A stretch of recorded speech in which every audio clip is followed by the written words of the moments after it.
They thought they could intimidate him. They thought he was just another quiet rancher, an easy target, a man who wouldn't fight back. They couldn't have been more wrong. When a gang of outlaw bikers rolls into the small town of Broken Arrow Ridge, their sights are set on the land of a solitary rancher named Jacob Stone. Unbeknownst to them, Jacob isn't just any farmer. He's a retired Federal Marshal, a gunslinger of legendary skill, known for his swift justice and dead-eye aim. What the bikers fail to realize is that their plan to take Jacob's land will turn into a nightmare they'll never wake from. As the sun sets on this lonely patch of the West, it becomes clear. This quiet rancher isn't one to be messed with.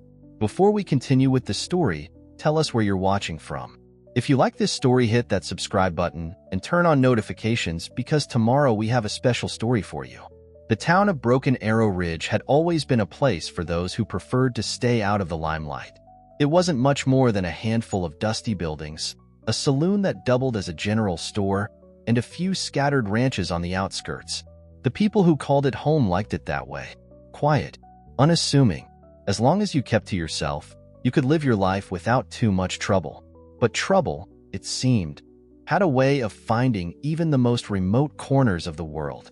It started on a morning that seemed no different than any other. The sun was already high, beating down on the parched earth, and the wind carried with it the scent of the sagebrush that clung to the hills.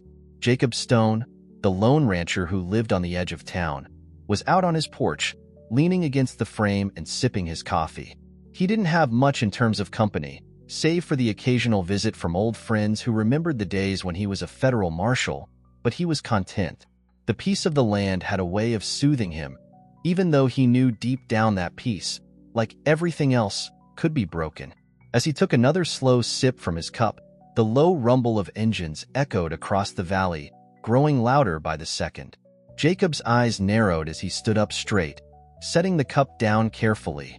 His hand instinctively went to the worn handle of the old Colt revolver holstered at his side. He hadn't worn it in years, but it was always there, ready, just in case. He walked toward the edge of his porch, squinting into the distance where the sound was coming from. Dust billowed up in the hot air, and soon enough, the figures of several motorcycles appeared, their riders wearing leather jackets adorned with patches of a gang Jacob knew all too well, the Red Vultures. A band of ruthless bikers known for their ruthless methods and violent tendencies. They were notorious for taking what they wanted and leaving destruction in their wake. Jacob's heart rate didn't quicken, but he felt the familiar tension creep up his spine.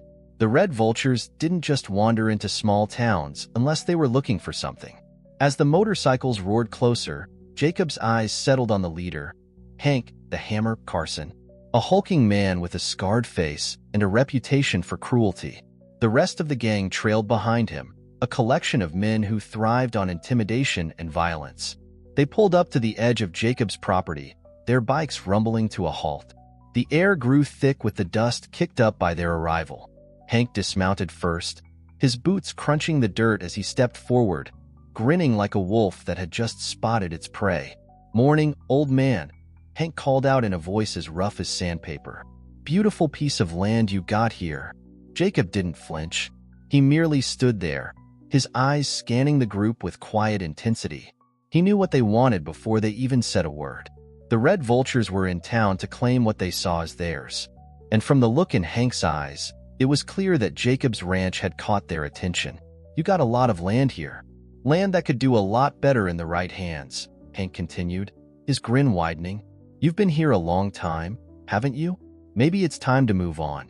There's a lot of opportunities for someone like you. If you know what I mean." Jacob's gaze remained steady, and for a moment, it seemed like the world had slowed down. The noise of the bikers and the wind faded, and the only sound left was the steady rhythm of his breathing. He had been a marshal for over 2 decades, and in those years, he had faced down the worst of the worst. He had seen men like Hank come and go, thinking they could scare their way into getting what they wanted. Jacob wasn't afraid. Not of them, not of anything. With deliberate calm, Jacob took a slow step forward. His boots scraped lightly against the porch as he moved. "I've had this land for a long time," he said, his voice low and gravelly from years of silence. "And I'm not about to hand it over to you, or anyone else." Hank chuckled. the sound grating like gravel being ground underfoot. "You think you can stop us? We're the Red Vultures. No one tells us no." Jacob's fingers tightened around the Colt at his side. He wasn't about to draw it just yet, but the feeling of the worn leather against his palm was comforting. It reminded him of the days when he was a marshal, when he had made decisions in an instant, and his gun had answered the call. "Maybe you don't understand," Hank said, taking a step closer, his voice dripping with menace. "You don't have a choice. You can either walk away, or we'll make you." Jacob's eyes didn't leave Hank's face. For a moment, the wind stopped. The dust hung in the air like a weight, and the world seemed to be holding its breath. Then, without a word, Jacob reached down and slowly unsnapped the holster of his revolver. The bikers exchanged nervous glances. They had no idea who they were dealing with. They had no idea that the quiet rancher standing before them had a past that would make any man think twice about crossing him. The dust hung in the air like an oppressive fog, the midday sun beating down on the land, casting long shadows across the dry earth. Hank Carson, the leader of the Red Vultures, stared at Jacob Stone, the quiet rancher, his hands tightening around the handlebars of his motorcycle. His men behind him shifted uneasily, their eyes flicking between the rancher and each other. They'd all heard the rumors, stories of Jacob Stone, the retired marshal, a sharpshooter with a reputation that stretched far beyond Broken Arrow Ridge. But none of them had believed it, not really. They figured an old man, alone on his land, would be an easy target. They were wrong. Jacob didn't move a muscle as he slowly unsnapped the holster of his revolver, his fingers brushing over the well-worn leather of the handle. The Colt was a familiar weight in his hand, and the moment he touched it, memories rushed back. Years spent tracking down criminals, his hand steady as he drew faster than most could blink. Those days felt like a lifetime ago. But something about the way Hank had approached him, that smirk of arrogance on his face, triggered a fire in Jacob. He didn't need to prove himself to anyone anymore. But some lines, some things, were just not meant to be crossed. The silence stretched, thick and heavy, as Hank's grin faltered just slightly. The other bikers weren't as confident now. They could feel the tension in the air, the threat of violence just beneath the surface. "What's it gonna be, old man?" Hank's voice cut through the stillness, a hint of uncertainty creeping into his words. "You gonna draw on me? You gonna try and take us all down?" Jacob didn't answer immediately. His eyes didn't leave Hank's face. Instead, he slowly adjusted his stance, his boots pressing into the dry earth as he got comfortable, every movement calculated and deliberate. This wasn't a shootout that needed to happen. Jacob didn't want to draw blood, but if these men were set on forcing his hand, then he would oblige. He let the silence stretch a few more moments before speaking, his voice calm and measured, the way it had always been when he was a marshal. "You're trespassing," Jacob said, his gaze unwavering. "And you're making a mistake." Hank took a step forward, his boots crunching on the ground, but the boldness in his step was beginning to waver. There was something about Jacob's presence, something that made him pause. It wasn't just the old man's stature or the weapon in his hand. It was the quiet authority in his voice, the certainty that emanated from him. "You're all talk, old man," Hank muttered, more to himself than anyone else. "You think you can scare us off with some fancy words and that gun of yours?" Jacob's expression didn't change. His hand still rested on the Colt's handle, fingers grazing the worn grip. He didn't need to say another word. Instead, he slowly shifted his weight, bringing the gun to his side in one smooth, practiced motion, a small shift that spoke volumes. The other bikers stiffened, and for the first time, fear flickered in their eyes. In that single moment, Jacob Stone was no longer just the quiet rancher. He was the marshal. He was the sharpshooter they'd heard whispers about, the man who had spent years protecting the innocent and putting criminals in their place. His eyes hardened as he focused on Hank, and without another word, Jacob drew his revolver. The sound of leather scraping against metal echoed, sharp and fast, and in the blink of an eye, the Colt was in his hand, the barrel aimed directly at Hank. The wind seemed to still as the bikers watched in disbelief. Hank froze, his hand hovering near the handle of his own gun. But Jacob's movement was so swift, so fluid, that Hank knew better than to try anything foolish. I'll give you one chance. Jacob's voice was low but unmistakably calm. Leave. Now. For a moment, Hank didn't move. The weight of the moment settled around them, the tension so thick it could almost be cut with a knife. Hank's eyes flickered to his men, all of whom were eyeing Jacob with a mixture of fear and awe. It wasn't just the gun. It was the way Jacob held himself, the unshakable confidence that radiated from him. Hank looked back at Jacob, his face twisting into a snarl. His pride was on the line, and he wasn't about to back down, not in front of his men. You think you're the law out here? Hank spat. You're just an old man trying to play at being a marshal. Jacob's gaze didn't falter. His grip tightened slightly on the Colt, but he made no other movement. He was calm, in control. He had seen this kind of arrogance before.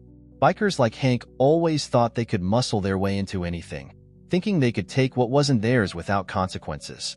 But Jacob had learned long ago that some people only understood one language: violence. Jacob's voice was a sharp whisper, barely audible over the wind. I'm not the law anymore, Hank, but I know how to make sure you never cross me again. With that, Hank took one more step forward, his jaw set. His hand jerked toward his gun. But before he could even draw it, the sound of a gunshot rang out, loud and thunderous, like the crack of a whip in the desert heat. The bullet whizzed past Hank's ear, so close that he could feel the wind from it. It was a warning shot, no more, no less. Jacob's eyes remained calm, unwavering. He had made his point, but it was enough to shake Hank, to rattle the rest of the gang. The sound of that gunshot sent a wave of realization through the bikers. This wasn't some backwater rancher. This was a man who had been to hell and back. Hank's fingers twitched near his own gun, but his eyes locked onto Jacob's with a mixture of fear and reluctant respect. He swallowed hard, his throat dry. He'd never been in a standoff like this, never faced someone who exuded the quiet menace that Jacob did. The rest of the bikers were silent now, each one eyeing Jacob, unsure of how to proceed. They had all heard stories about men like him, gunslingers who had walked away from the life of lawmen, leaving their badges behind, but never their skill. But this wasn't a story. This was real life. Jacob took another step forward, his boots heavy on the earth. The wind picked up again, swirling the dust around them. Last chance, he said, his voice like steel. Hank Carson stood frozen in place, his mind racing, but his body still. The air between him and Jacob Stone was thick with tension, the weight of the standoff settling like a heavy fog. His hand hovered over his gun, but a part of him, something primal and sharp, knew he wasn't quick enough. The shot that had narrowly missed him was a warning, a message, and it had done its job. For a moment, it seemed as if the entire world had frozen. The bikers behind Hank were quiet now, each man sensing that their next move would decide everything. Jacob Stone didn't flinch. He didn't move any more than necessary, his Colt resting easily in his hand, aimed at Hank, but with the patience of a man who had spent his life waiting for the right moment. The wind kicked up again, sending a swirl of dust across the ranch's porch, but it only added to the stillness. This was a standoff of principles, not just firepower. Jacob wasn't just defending his land. He was defending a way of life that people like Hank and his gang would never understand. Leave, Jacob repeated, his voice quiet but carrying the weight of finality.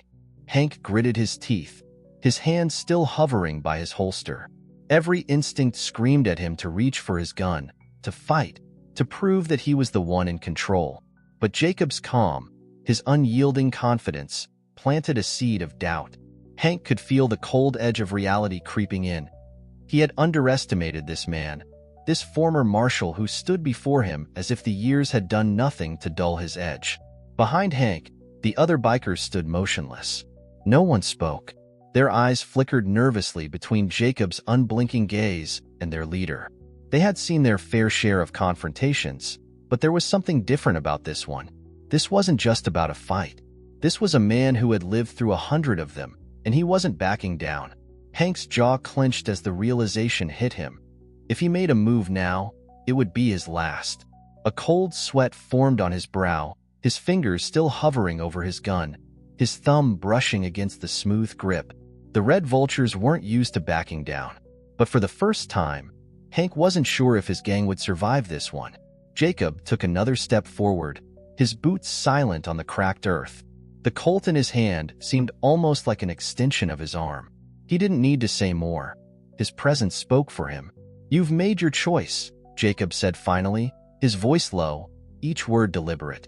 Without warning, Hank jerked his hand toward his sidearm, pulling it with a speed born of arrogance. But Jacob was faster.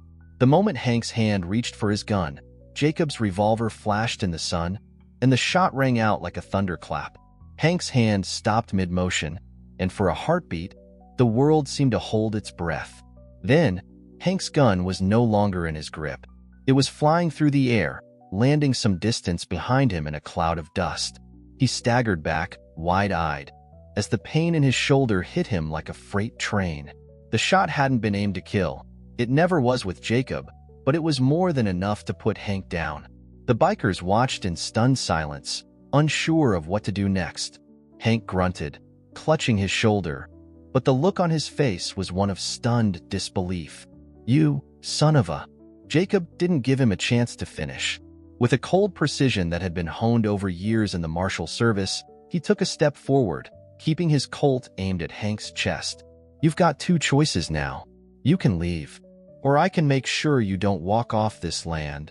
Hank's breath was shallow, the blood seeping through his fingers as he pressed his palm to the wound.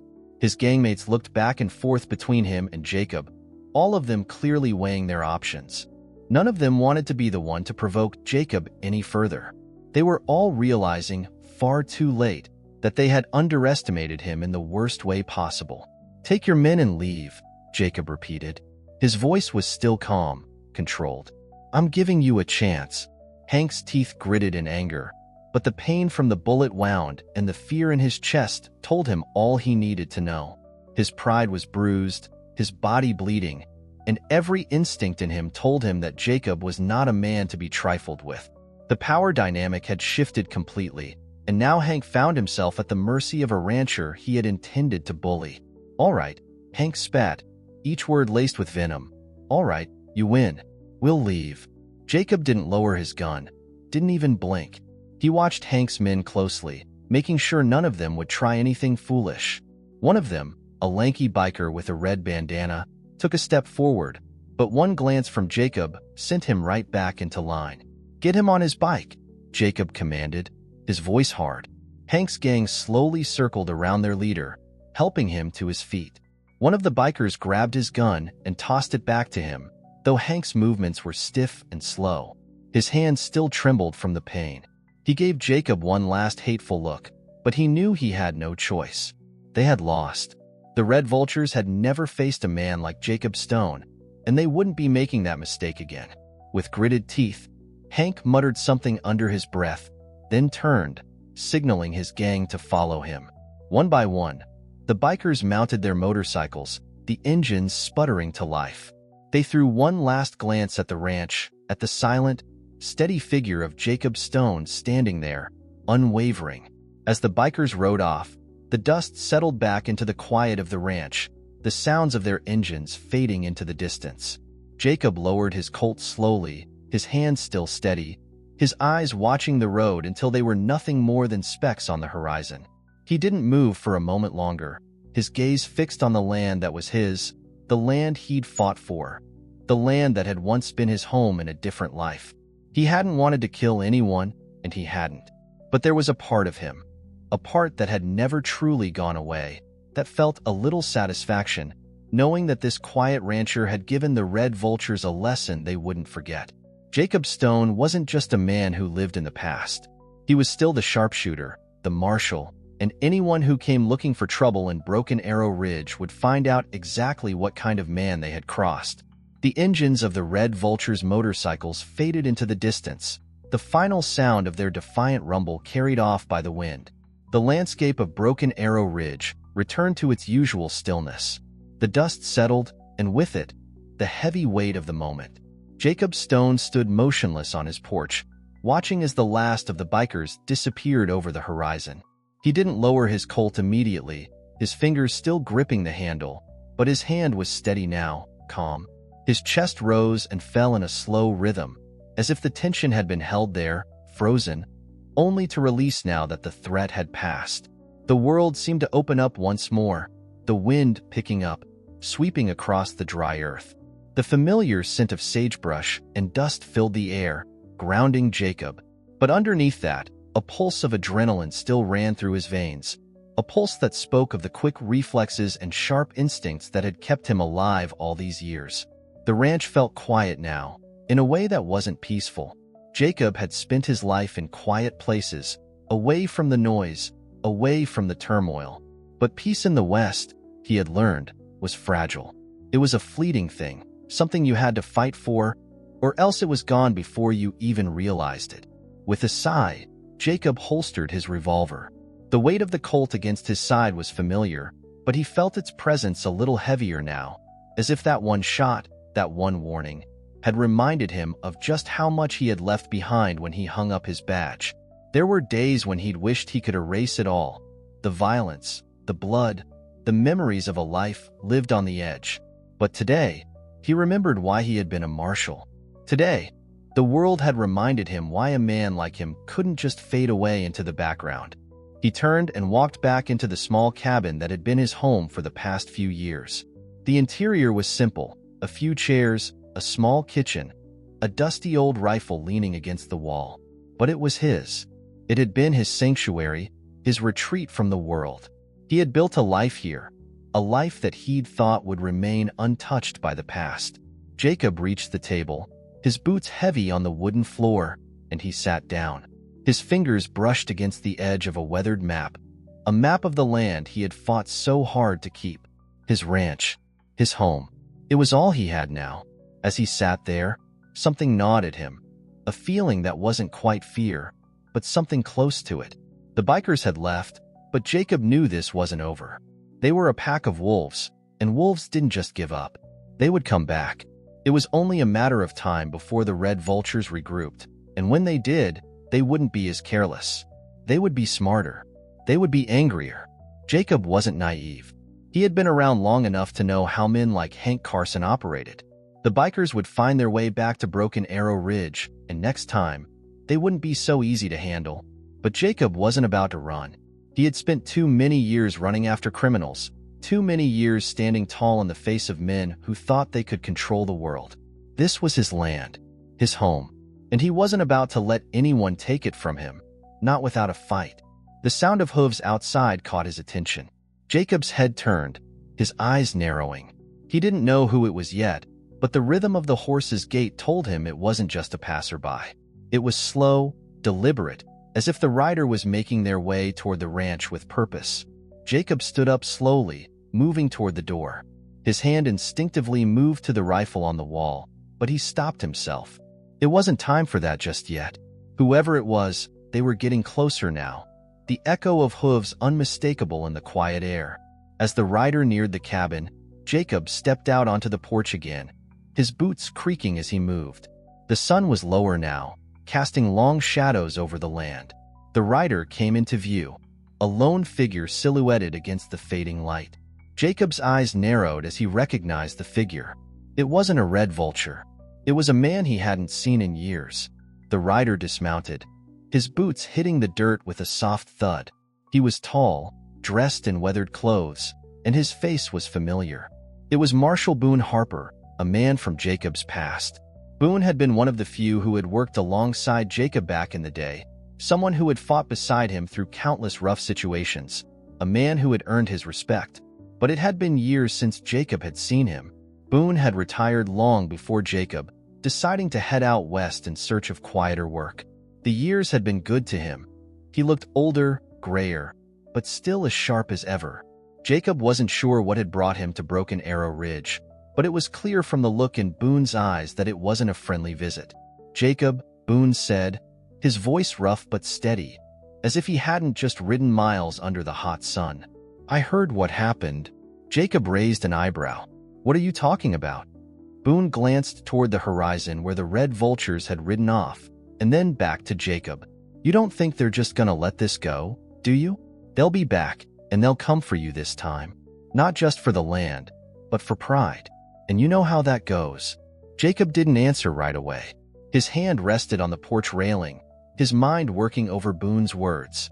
He'd known that the bikers would return eventually, but hearing Boone say it out loud made it feel like the storm was closer than he had realized.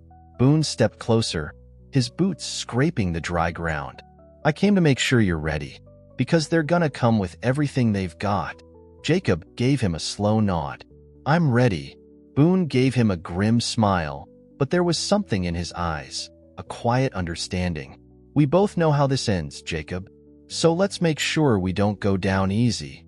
With that, the two men stood together in the fading light of the day, the shadow of the red vultures looming over them. There would be no more talking, no more warnings. The fight was coming, and it would be one neither of them would walk away from without a scar. The air in Broken Arrow Ridge felt different now. The quiet had been shattered by the warning shots, the tension still lingering like smoke after a fire. As Jacob Stone and Boone Harper stood on the porch, the land around them seemed to hold its breath, waiting for the next storm to roll in. The distant hills were still, the wind barely stirring the sagebrush. But Jacob could feel it. The coming battle was inevitable. Boone had been right. The red vultures wouldn't just let it go. It wasn't just about land or pride. It was about the message. They had been humiliated. Outlaws like Hank Carson and his gang didn't take kindly to being shown up by a man they saw as an easy target. The bikers would return, and when they did, they would bring all their fury with them. Jacob had faced more than his fair share of gunfights in his day, but this was different. It wasn't just about drawing faster than the other guy. It was about protecting what mattered most: his land, his home, and the quiet life he had worked so hard to build. Boone shifted his weight, his boots scraping against the wooden floor of the porch. "We need to prepare," he said, his voice gruff with the years of experience. "They're not gonna come in one or two at a time. They'll come in a group, an all-out assault." Jacob looked at his old friend, his mind racing through the possibilities. The red vultures wouldn't care about numbers. They'd bring everything they had, hoping to overwhelm him. But Jacob had the advantage. He knew this land better than anyone, and he wasn't alone anymore. "They've got speed," Jacob said, his gaze narrowing. "But we've got the land. We can use that against them." Boone gave a curt nod. "They're not used to fighting in this kind of terrain. We'll use the hills for cover. Draw them in close, then pick them off one by one. But we need to move quickly. Make sure we have the advantage before they get the drop on us." Jacob ran a hand through his graying beard, the weight of the situation settling in. "What do you think they'll do next?" Boone's eyes were hard, his gaze distant as he thought about it. "They'll lick their wounds first, maybe regroup for a day or two. Then they'll come back stronger, angrier. You can count on it." Jacob didn't respond immediately. His thoughts drifted back to the fight earlier that day. The warning shot, Hank Carson's bloodied shoulder, the fear that had flashed across the bikers' faces. That had been a warning. The next time, they wouldn't be caught off guard. The red vultures would return, and this time, they would be prepared. "I've got some old traps set up in the hills," Jacob said, his mind shifting into tactical mode. "I'll need to check them, make sure they're still in working order. We can't afford any mistakes this time." Boone nodded. "I'll keep an eye on the South Ridge. If they come from that direction, we'll have to set up some cover fire." Jacob glanced toward the horizon, the sun sinking lower behind the jagged hills. The air was cooling now, and the quiet of the land felt heavy. It wasn't the calm before the storm. It was the calm during it. The quiet before the flood of violence that would come crashing down upon them. The two men didn't waste time with small talk. They both knew what needed to be done. Jacob moved inside to grab his gear, the familiar weight of his rifle slung across his back. He didn't need to check it. He knew it was ready. It had been his constant companion on countless missions, the weapon that had carried him through the toughest of situations. The cold steel felt like home. Boone moved silently to the other side of the ranch, preparing his own rifle. He was an older man now, but still a crack shot. The years hadn't dulled his reflexes or his sharp mind. As Jacob watched him, he couldn't help but feel a sense of relief. They had fought together in the past, had survived the worst of the West. They weren't just partners in this, they were brothers. After gathering their weapons, the two men moved toward the ridge, their eyes scanning the horizon. The hills stretched out before them, the land rugged and unforgiving, but it was home, and Jacob was prepared to defend it with everything he had. The next morning, the sun broke over the hills, casting long shadows across the land. Jacob had spent the night checking his traps, making sure the land was secure. He had set up several positions in the hills, places where he and Boone could use the terrain to their advantage, hidden from sight but with perfect vantage points to pick off anyone who tried to charge in. As Jacob moved through the rocky terrain, his mind ran through the possibilities. The bikers would come from the same direction as before, up the main road that led into the ranch. That was where he and Boone would make their stand. But Jacob knew that they wouldn't just walk right into his trap. The red vultures would be smarter this time, more cautious. They had learned their lesson. Jacob stopped for a moment, his hand resting on a jagged rock, and looked out over the valley below. His mind wandered briefly, memories of his time as a marshal flooding back. He had seen so much violence in his life, but it was different now. He wasn't hunting criminals anymore. He was protecting something that was his, the land, the life he had built with his own two hands. A voice broke through his thoughts. Boone had come up behind him, his rifle slung over his shoulder. "You ready?" he asked, his tone steady but with an underlying edge of concern. Jacob nodded. "Yeah, we're ready.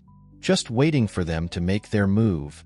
And as the wind howled across the ridge, the two men knew it was only a matter of time before the red vultures returned.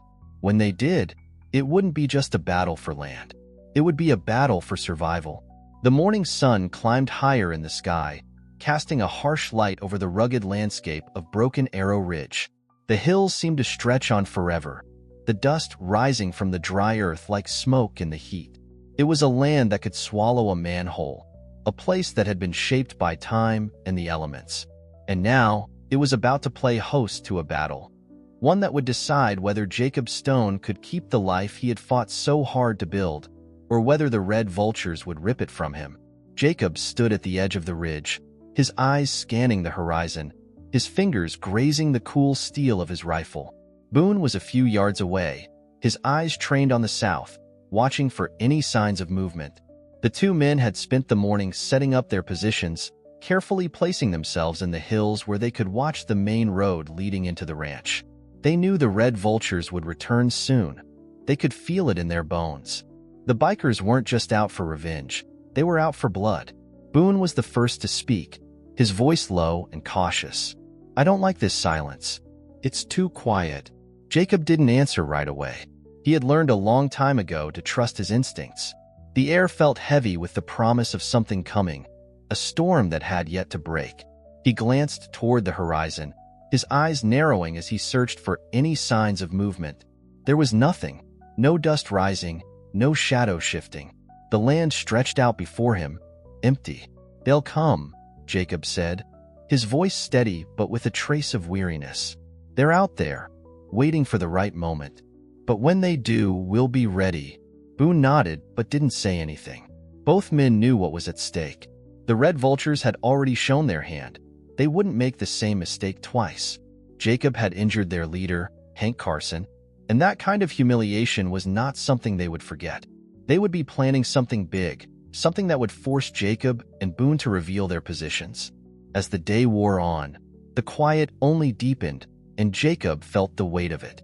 Every rustle of wind through the sagebrush, every distant sound of hooves, made his hand twitch toward his rifle.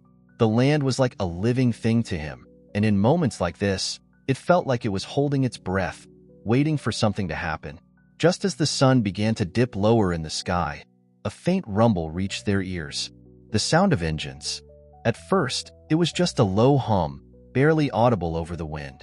But as the seconds passed, the sound grew louder, unmistakable. The red vultures were coming. Jacob didn't need to look at Boone to know that his old friend was already in position. They had been through this before. He didn't have to tell Boone when to act. They were in sync, like two pieces of a well-oiled machine. The bikers appeared on the horizon, their figures just dots against the orange sky. They were moving fast, their engines roaring as they crested the hill, kicking up a cloud of dust in their wake. Jacob's eyes flicked to Boone, who was already crouched low, his rifle aimed toward the riders. They were coming right toward the trap. Jacob's hand tightened on the barrel of his rifle, his fingers steady. His heart rate quickened just slightly, but his mind was clear. He had done this countless times before, had faced down men like these who thought they could intimidate him, take what was his. But today, he wasn't the marshal anymore. He was a man defending his land, his life, and he wasn't about to let anyone take that from him. The bikers were closer now, and Jacob could see the familiar figures of Hank Carson and his gang at the forefront, their faces twisted with anger and pride. Hank's shoulder was bandaged, still healing from the bullet wound Jacob had given him, but he wasn't slowing down. His eyes locked onto the ranch, the place he had planned to take by force. He had come back, and this time, he wasn't playing around. Jacob's voice was a low murmur, just enough for Boone to hear. "Let them get closer. Wait for my signal." Boone didn't respond, but Jacob could feel the tension in his friend's posture. Boone was a seasoned fighter, a man who had spent years in the heat of battle, but there was something about this moment that made the air crackle with anticipation. It was more than just a fight. It was a reckoning.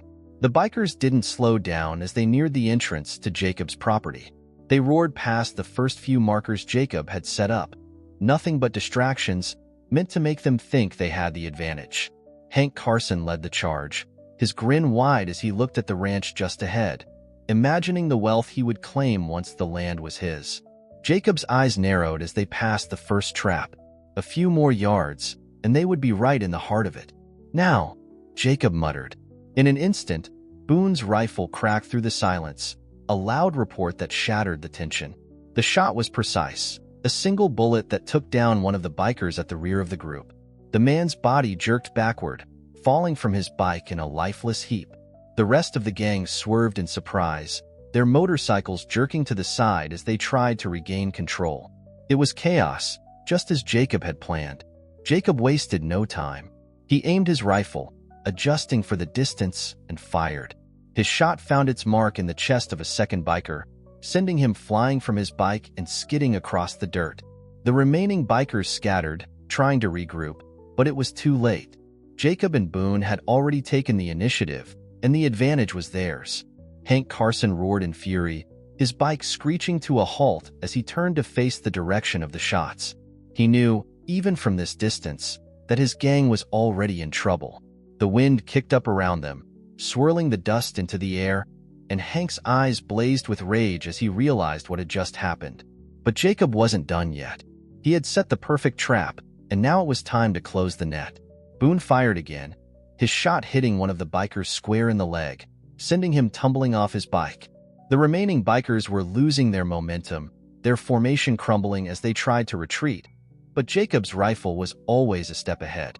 "Get them on the move," Jacob shouted, his voice carrying through the chaos. Boone nodded, and together, they pushed forward, their fire steady, keeping the bikers from regrouping. The land had turned into a battleground, and Jacob was in his element. The Red Vultures hadn't just come to take his land. They had come to take his life. And now, they were paying the price for underestimating him. Hank was the last to make a break for it, his bike roaring as he sped toward the hills, trying to escape the deadly accuracy of Jacob's shots. But Jacob wasn't going to let him go. Not after everything the gang had put him through. He took a deep breath, adjusted his aim, and pulled the trigger once more. The bullet found its mark, striking Hank square in the back. The big man let out a strangled yell before he slumped forward, his body falling limp as the bike continued to roll forward, crashing into the brush. The fight was over.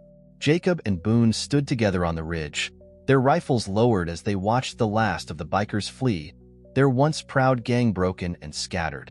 There would be no more threats, no more challenges.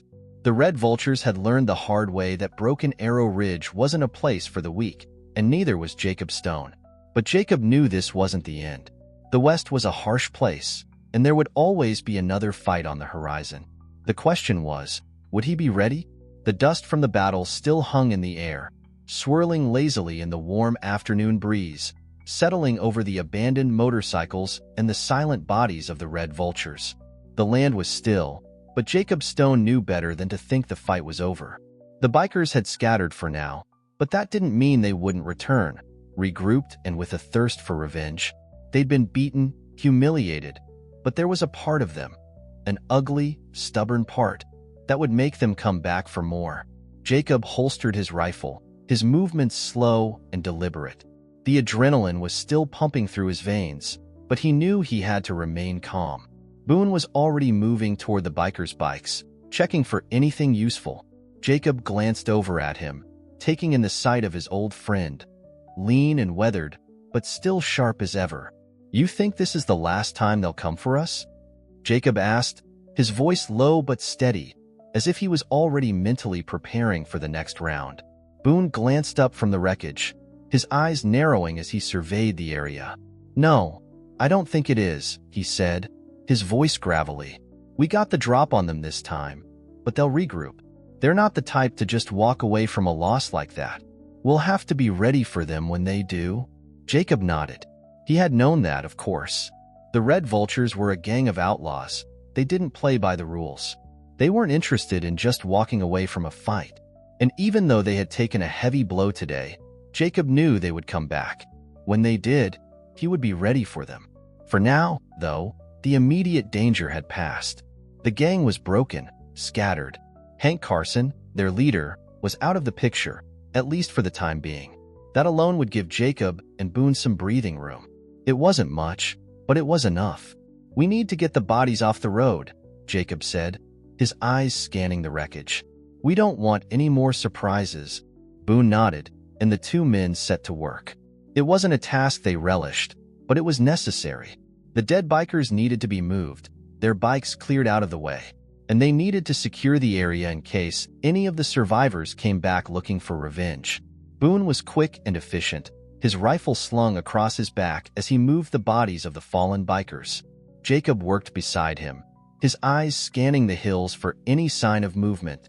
Once the area was cleared, the two men took a moment to catch their breath, the weight of the battle beginning to sink in.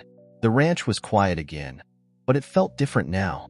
It wasn't the same peace that had come before, the kind of peace Jacob had worked so hard to protect. This was a different kind of quiet, one born out of conflict and bloodshed. The land had fought back, and Jacob had won. But the victory felt hollow.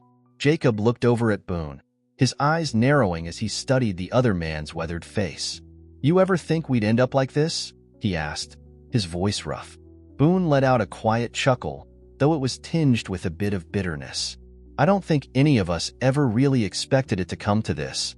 But here we are," he said, his tone weary but resolute. "We've both been through our share of fights, Jacob, but this one, it's different. It's not just about the law anymore. It's about survival." Jacob nodded slowly. "Yeah, it is." He paused, his gaze drifting back toward the horizon. The sun was beginning to set, casting long shadows across the land. "You know, I didn't think I'd ever have to pick up the gun again. Thought I'd left that life behind me." "You can never really leave it behind. Not in the West," Boone said, his voice a little grim. "The land, it demands something from you. It's always testing you, always waiting for you to show up and prove that you're worthy of it." Jacob's expression hardened as he looked out across the vast expanse of his land.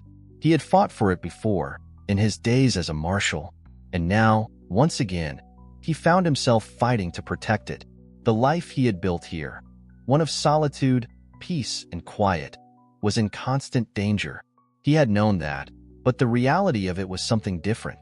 "I thought I was done," Jacob muttered, "but here we are, back at it." Boone gave him a sidelong glance. "You were never done, Jacob. Not really.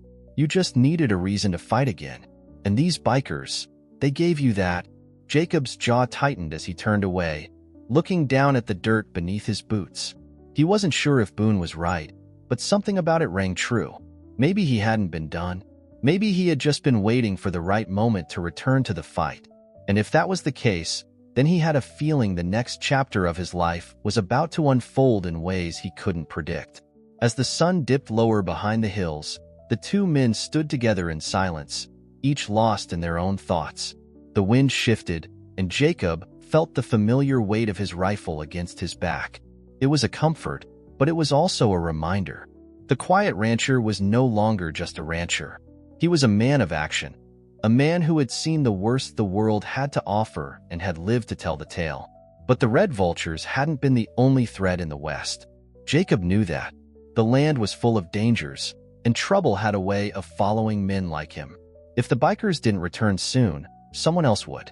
That was the way of the West. A place where the horizon was always filled with new challenges, new enemies, and new fights. And Jacob Stone would be ready for them. Later that night, as the stars began to shine above the darkening hills, Jacob and Boone sat around a campfire, the crackling flames the only sound breaking the silence. The air was cooler now, the heat of the day slowly fading into the cold of the desert night.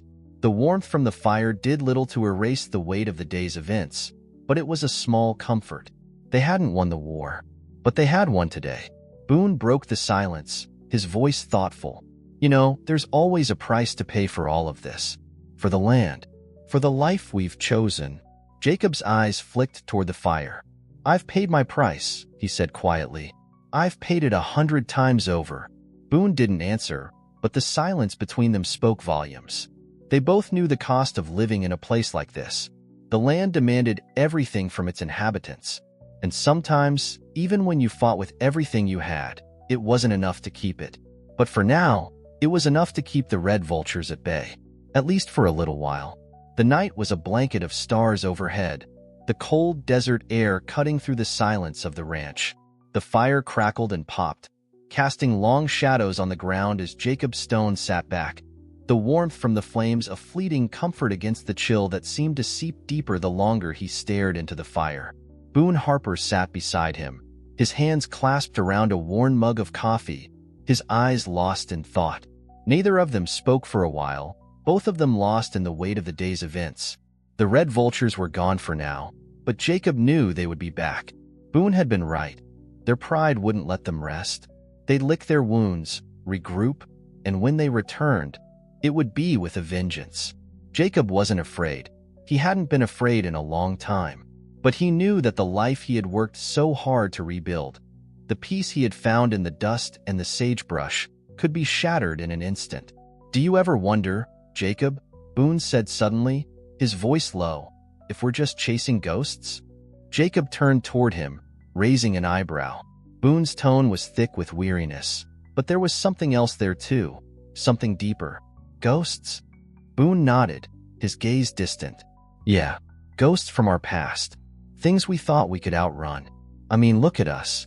We're back at it, just like we always have been. Never really free, never really done.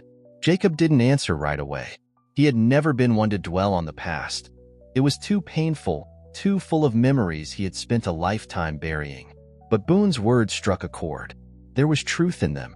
The land may have been quiet for a time, but it had never been truly free. The shadows of his past had followed him here, like ghosts, never allowing him to escape the life he had left behind.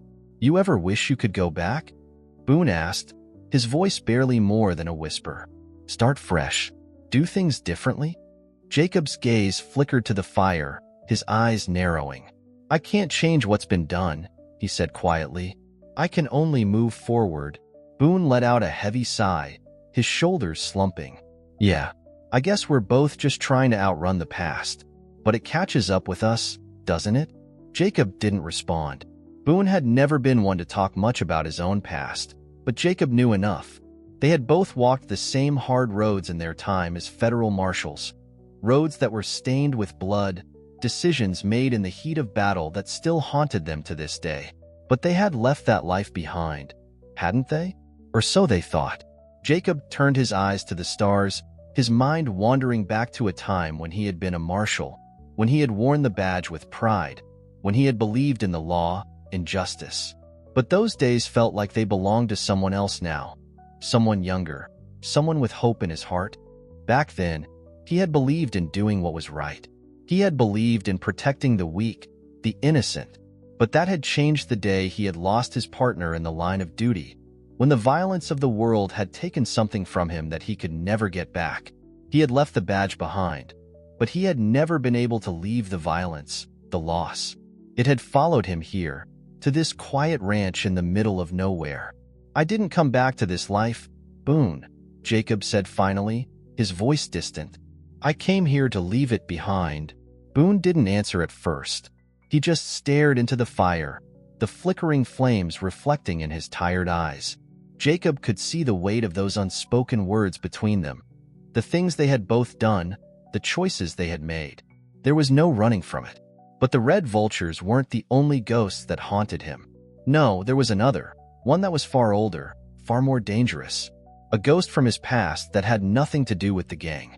The image of his old deputy, the one who had turned on him, the one who had betrayed him, surfaced in Jacob's mind. He had been a young man, eager to prove himself, and Jacob had trusted him. But trust, like anything in the West, was a rare commodity. When the deputy had turned, when he had chosen greed over loyalty, it had broken something inside Jacob.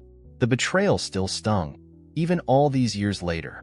Jacob's grip on his mug tightened, the warmth of the coffee now cold against his palms. "There's something I've never told you, Boone," he said quietly. "Something I've never told anyone." Boone's gaze shifted toward him, his eyes sharp with curiosity. "What's that?" Jacob took a deep breath, his mind momentarily clouded by the memories that rose to the surface. "The red vultures, they're not the first ones to come for me. There's someone else, someone from my past." Boone raised an eyebrow. "Someone else? Who?" Jacob hesitated. He hadn't spoken of this to anyone, not even his closest friends. But Boone was different. He had been there through the worst of it, and Jacob trusted him more than anyone else in the world.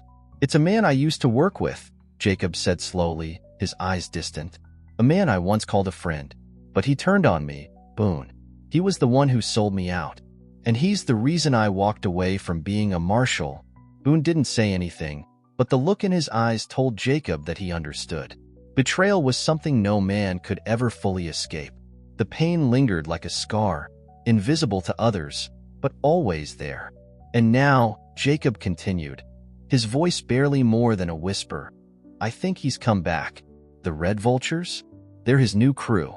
And if he's back in town, it means the past hasn't let me go. It's come full circle." Boone leaned forward, his expression serious. "You think he's the one behind this?" Jacob's jaw tightened. "I know he is. And I know that this isn't just about land. He's using the bikers to get something else. Something bigger." The weight of Jacob's words hung in the air. The past was closing in on him, and the ghosts of his former life were coming for him in ways he couldn't have anticipated. The red vultures weren't just outlaws. They were pawns, tools to something far more dangerous. And this time, Jacob added, his voice hardening, "I won't let him get away." The fire crackled again, sending sparks into the air. The wind picked up, rustling the dry sagebrush as the land seemed to sigh beneath the weight of the world. Boone didn't respond, but Jacob knew he understood. They were standing on the edge of something much bigger than a simple fight for land. They were about to face something personal, a ghost from Jacob's past who was now ready to settle old scores. And this time, Jacob would make sure that it wasn't just his enemies who learned the hard way. The fire crackled, the shadows of the night stretching long across the land as Jacob Stone stared into the flames, the embers glowing like fading memories. His heart was heavy with the weight of the revelation. The red vultures were only part of a much larger problem, a part of a story he thought he had left behind, buried deep where it couldn't hurt him anymore. But the past had a way of creeping back into the present, gnawing at the edges of his quiet life, threatening to unravel everything he had worked so hard to rebuild. Jacob's mind wandered back to those days when he had been a federal marshal, when he had stood on the side of the law, trusting those around him, believing that justice would always prevail. But he had learned the hard way that even the law couldn't protect a man from betrayal. It was a hard lesson, one that he had never quite recovered from. He had been burned by it, by the very people he had trusted the most. And now, after all these years, that betrayal had come back to haunt him. Boone shifted beside him, breaking the heavy silence that had fallen between them. "So, this man you're talking about, this old friend of yours, he's the one leading the red vultures, huh?" Jacob's jaw tightened as he nodded slowly. "That's right. His name's Victor Hale. He was my deputy, Boone, my right hand when I was a marshal. He had ambition, thought he could do better than being a deputy. He was always looking for a way to move up, to climb higher. But he wanted more than just a badge. He wanted power. And when the time came, he sold me out to a criminal gang in exchange for a cut of their profits. Boone's expression hardened, his gaze narrowing in anger. Betrayed you for money? After everything you did for him? Jacob's fists clenched involuntarily, the memories flooding back with bitter clarity. Yeah, he'd been working with the gang for months before I figured it out. He tipped them off to my movements, to the investigations I was leading. When I finally confronted him, he didn't even hesitate. He pointed his gun at me without a second thought. The air around them grew heavier, the weight of the past hanging between the two men like an oppressive fog. Jacob could see Boone's anger, but it wasn't just about betrayal anymore. It was about the old bond between them, the trust that had been shattered all those years ago. They had both been through so much, and yet, this one man had the power to tear them down once again. He left me for dead that day, Jacob continued, his voice low, edged with a cold fury. But I survived, and I swore I'd make him pay for what he did. Boone's eyes were hard as stone as he listened, his grip tightening around the mug of coffee he held. He had seen his fair share of betrayal in his life, but hearing Jacob's story, knowing the pain that the man had suffered, made something stir in him. He wasn't just angry for Jacob. He was angry for the life that had been stolen from them both. They had both given so much, fought so hard for the law, for justice, and yet, this man, this Victor Hale, had thrown it all away for personal gain. You're not alone in this, Jacob, Boone said finally, his voice firm. We'll make sure he pays for what he did. Jacob gave a slight nod but didn't speak. His mind was already shifting to what came next. It was no longer just about protecting his land, about keeping the red vultures out. It was about settling a score that had been years in the making. A score that had festered and grown until it had become something far more dangerous. Victor Hale was back in the picture, and this time, Jacob wasn't just a marshal fighting for the law. He was a man fighting for his life, and for the life he had fought to build. We'll need to prepare, Jacob said after a long pause, his voice steady. Hale's not stupid. He knows I'm a threat. He's already used the red vultures to test me, but that was just a warm-up. He'll come for me directly this time. And when he does, we'll need to be ready. Boone nodded, his eyes sharp with determination. I'm ready. I've got your back, Jacob. They sat in silence for a while, the fire crackling and popping between them. The land was quiet now, but Jacob knew it wouldn't stay that way for long. The fight was coming, faster than either of them could prepare for. And this time, it wasn't just the bikers they had to worry about. It was Victor Hale, a ghost from Jacob's past who had risen from the shadows with a thirst for power and revenge. As the fire burned low, Jacob's thoughts turned to the future. The red vultures had been the first wave, but Hale's reach extended much further than that. He had allies, connections in the criminal world that went deep into the West, into places even Jacob hadn't dared to venture. If they wanted to stop him, they would have to face the full wrath of his network.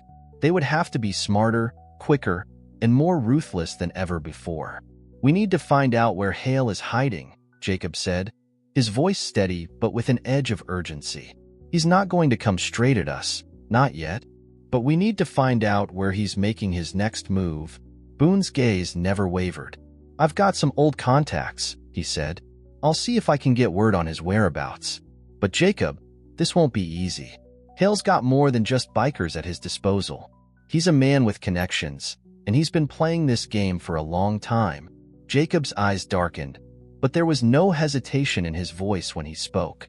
I've been through worse. We'll find him, Boone. And when we do, we'll end this, once and for all. Boone didn't argue.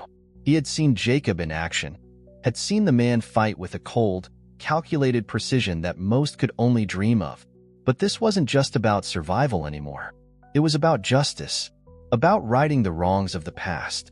And Jacob wasn't going to rest until Victor Hale had paid for what he had done. The fire slowly burned out, the last embers crackling and fading into the night. The two men sat together in the growing darkness, their thoughts turning to the future.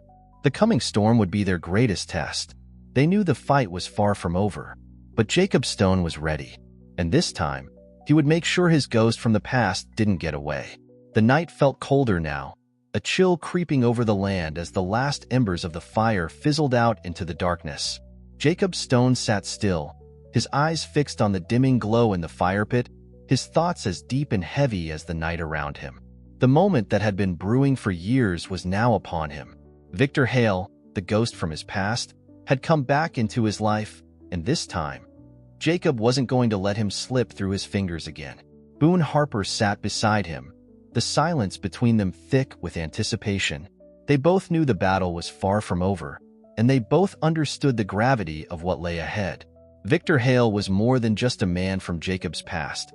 He was a shadow that stretched across the West, a criminal mastermind who had never been caught, never been held accountable.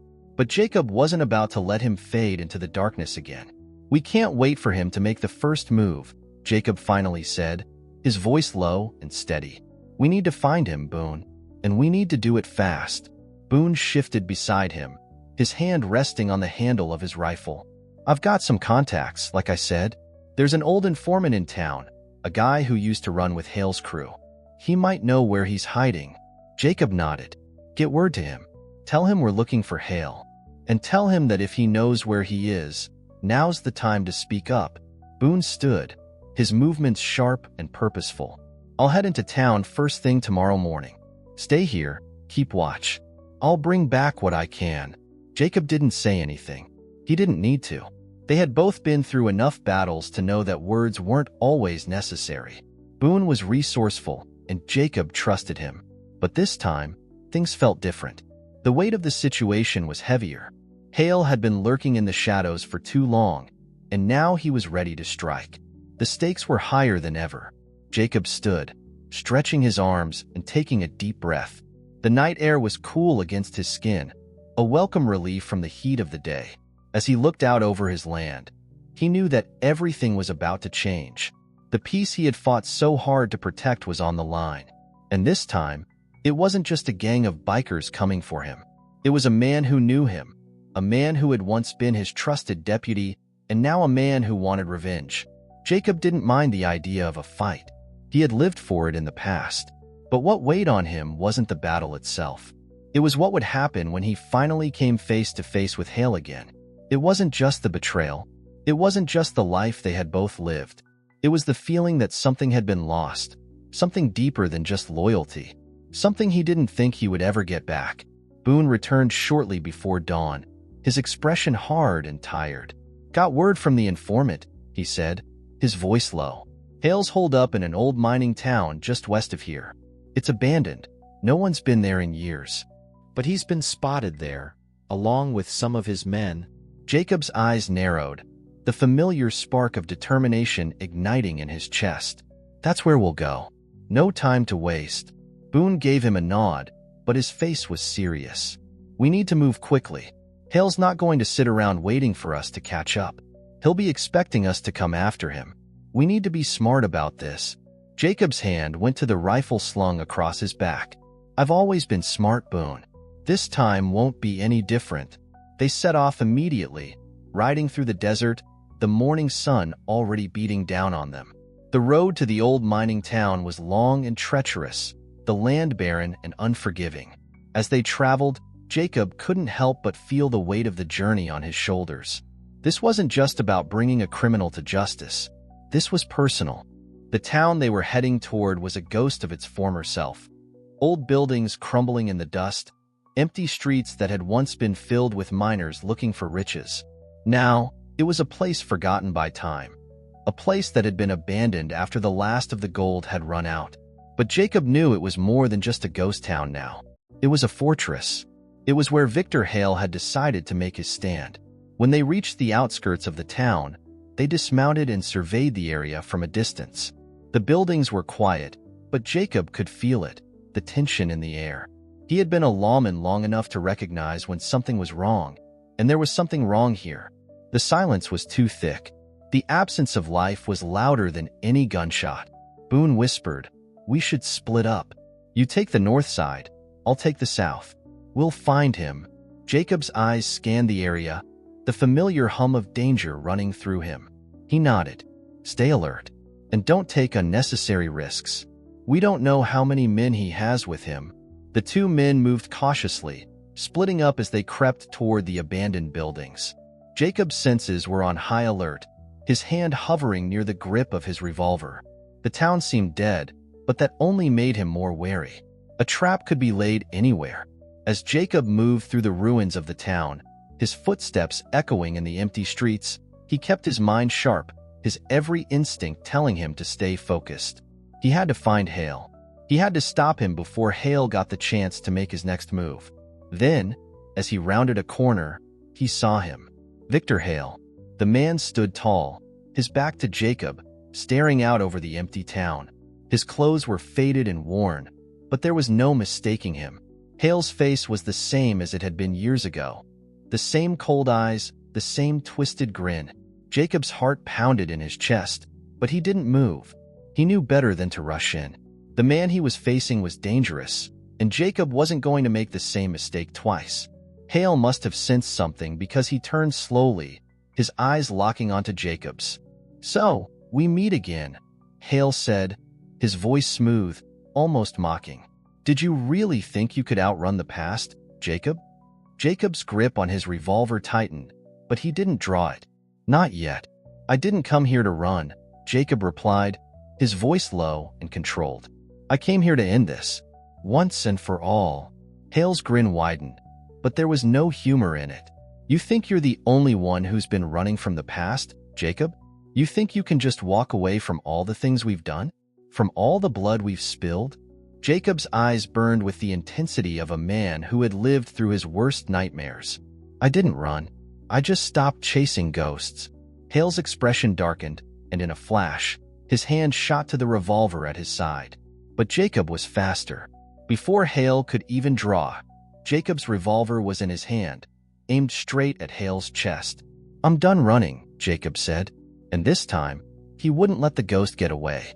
The air in the abandoned mining town was thick with tension. Each breath Jacob took feeling heavier than the last. He stood there, his Colt revolver aimed squarely at Victor Hale's chest, the gun steady in his hands despite the storm of emotions raging within him. The man in front of him, the man who had betrayed him all those years ago, was no longer a distant memory or a ghost from his past. He was real. He was here. And Jacob wasn't going to let him slip through his fingers again. Victor Hale's grin faltered, his eyes narrowing as he studied Jacob. "You really think it's going to be that easy, don't you?" Jacob's eyes never left his old deputy. "It's over, Hale. You've got nowhere to run this time." The silence between them stretched, the wind picking up and rustling the dust and debris around them.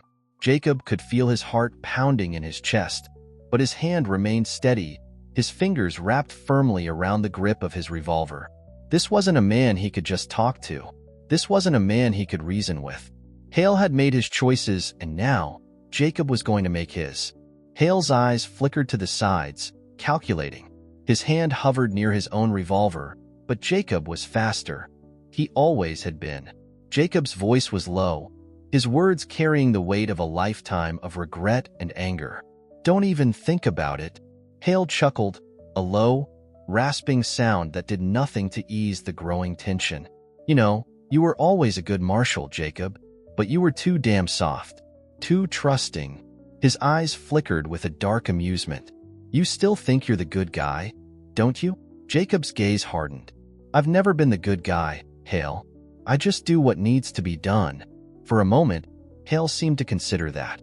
Then, with a sudden movement, he lunged for his revolver. Jacob's instincts kicked in, his hand flashing up to fire before Hale had even fully drawn. The gunshot rang out, echoing in the empty streets of the town. But Jacob's bullet found its mark first. Hale's hand froze midair, his fingers twitching in the air, and then his body jerked backward, a grimace of pain crossing his face. The world seemed to slow down for a moment, the smoke from Jacob's shot hanging in the air like a cloud. Hale staggered, his hand still clutched at his chest where the bullet had struck. His knees buckled, and he fell to the ground with a heavy thud. Jacob stood still, the revolver still in his hand, his breathing slow and controlled.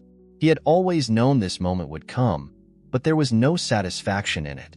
There was no triumph, just an aching emptiness that seemed to fill the void where his past had been. He had done what needed to be done, but the weight of it pressed down on him. The man he had once called a friend, the man who had been his deputy, was now a lifeless body in the dirt. Hale looked up at him, his breath shallow, a flicker of something between pain and defiance in his eyes. "You think this is over, Jacob?" he rasped, his voice strained. "You think you've won?" Jacob didn't answer immediately. He took a step forward, his boots crunching on the dusty ground, the barrel of his Colt still trained on Hale. He looked down at him, the old betrayal still fresh in his mind. "You don't get to make the rules anymore, Hale," Jacob said coldly. Hale's lips twitched into a twisted smile, though it was pained. "You can't outrun the past," he whispered, his voice barely audible. "It always comes back." Jacob knelt down, his face inches from Hale's. His voice was a quiet, final thing, laced with years of regret. "This is the end for you, Hale, and for me. I'm done with the past, and so are you." With that, Jacob lowered his revolver and fired once more, the shot ringing out into the air. It wasn't a kill shot, but it was enough. Hale's body went limp, his head lolling to the side as the light faded from his eyes. Jacob stood up slowly, his heart still thumping in his chest. The fight was over, but the victory felt hollow. He turned his back on the fallen man and walked away. He didn't need to look back. He had done what was necessary. He had brought justice to someone who had once been close to him, but who had betrayed that trust in the worst possible way. Boone appeared from behind one of the crumbling buildings, his rifle slung over his shoulder. His face was grim, but there was a note of quiet respect in his eyes as he approached Jacob. "You did what you had to do," Boone said, his voice steady. Jacob didn't answer immediately. He just nodded, his eyes distant as he scanned the wreckage of the town around him. This place, once full of life, was now nothing more than ruins, just like the ghost of his past. The people, the choices, the mistakes. All of it had come to a head here, in this desolate place, and now it was over. "I didn't want it to end like this," Jacob said, his voice low, almost to himself. "But it was the only way." Boone didn't offer any words of comfort. He didn't need to. He understood. The two men had been through enough battles together to know that sometimes there were no good choices, only the ones that had to be made. Jacob turned back to Hale's body one last time, his eyes narrowing. "Rest in peace, Victor," he muttered, though he wasn't sure if he truly meant it. "You made your choices." With that, Jacob turned away, Boone falling into step beside him. The sound of their footsteps echoed in the empty town, but it wasn't an ominous sound. It was a sound of finality, of closure. The past, for all its ghosts, had finally been put to rest. As they made their way back to their horses, the first rays of dawn began to break over the horizon, casting long shadows across the land. The sun would rise again on Broken Arrow Ridge, but for Jacob Stone, things would never be the same. The ghosts of the past might have been defeated, but they would always linger in the corners of his mind. And the only thing left to do was keep moving forward. The morning sun cast a soft golden light over the desolate town, painting the wreckage in hues of orange and red. The air, once heavy with the weight of violence and betrayal, was now still, quiet in a way that felt almost unnatural. Jacob Stone rode out of the town with Boone beside him, their horses' hooves kicking up the dust as they left the place of reckoning behind them. The old mining town, the place where his past had come crashing into the present, was already starting to fade in the rear view of their lives. The silence between the two men was thick, but it wasn't uncomfortable. It was the kind of silence born of understanding, of two men who had lived through too much to need words. Both of them knew what the other was thinking. Both knew that the past, for all its ghosts and ghosts of ghosts, was finally behind them. The Red Vultures were nothing more than a distant memory now, their leader gone, and Hale, Victor Hale, had finally paid the price for his betrayal. But even as they left the town behind, Jacob felt something gnawing at him, something that wouldn't let him shake the weight of the past.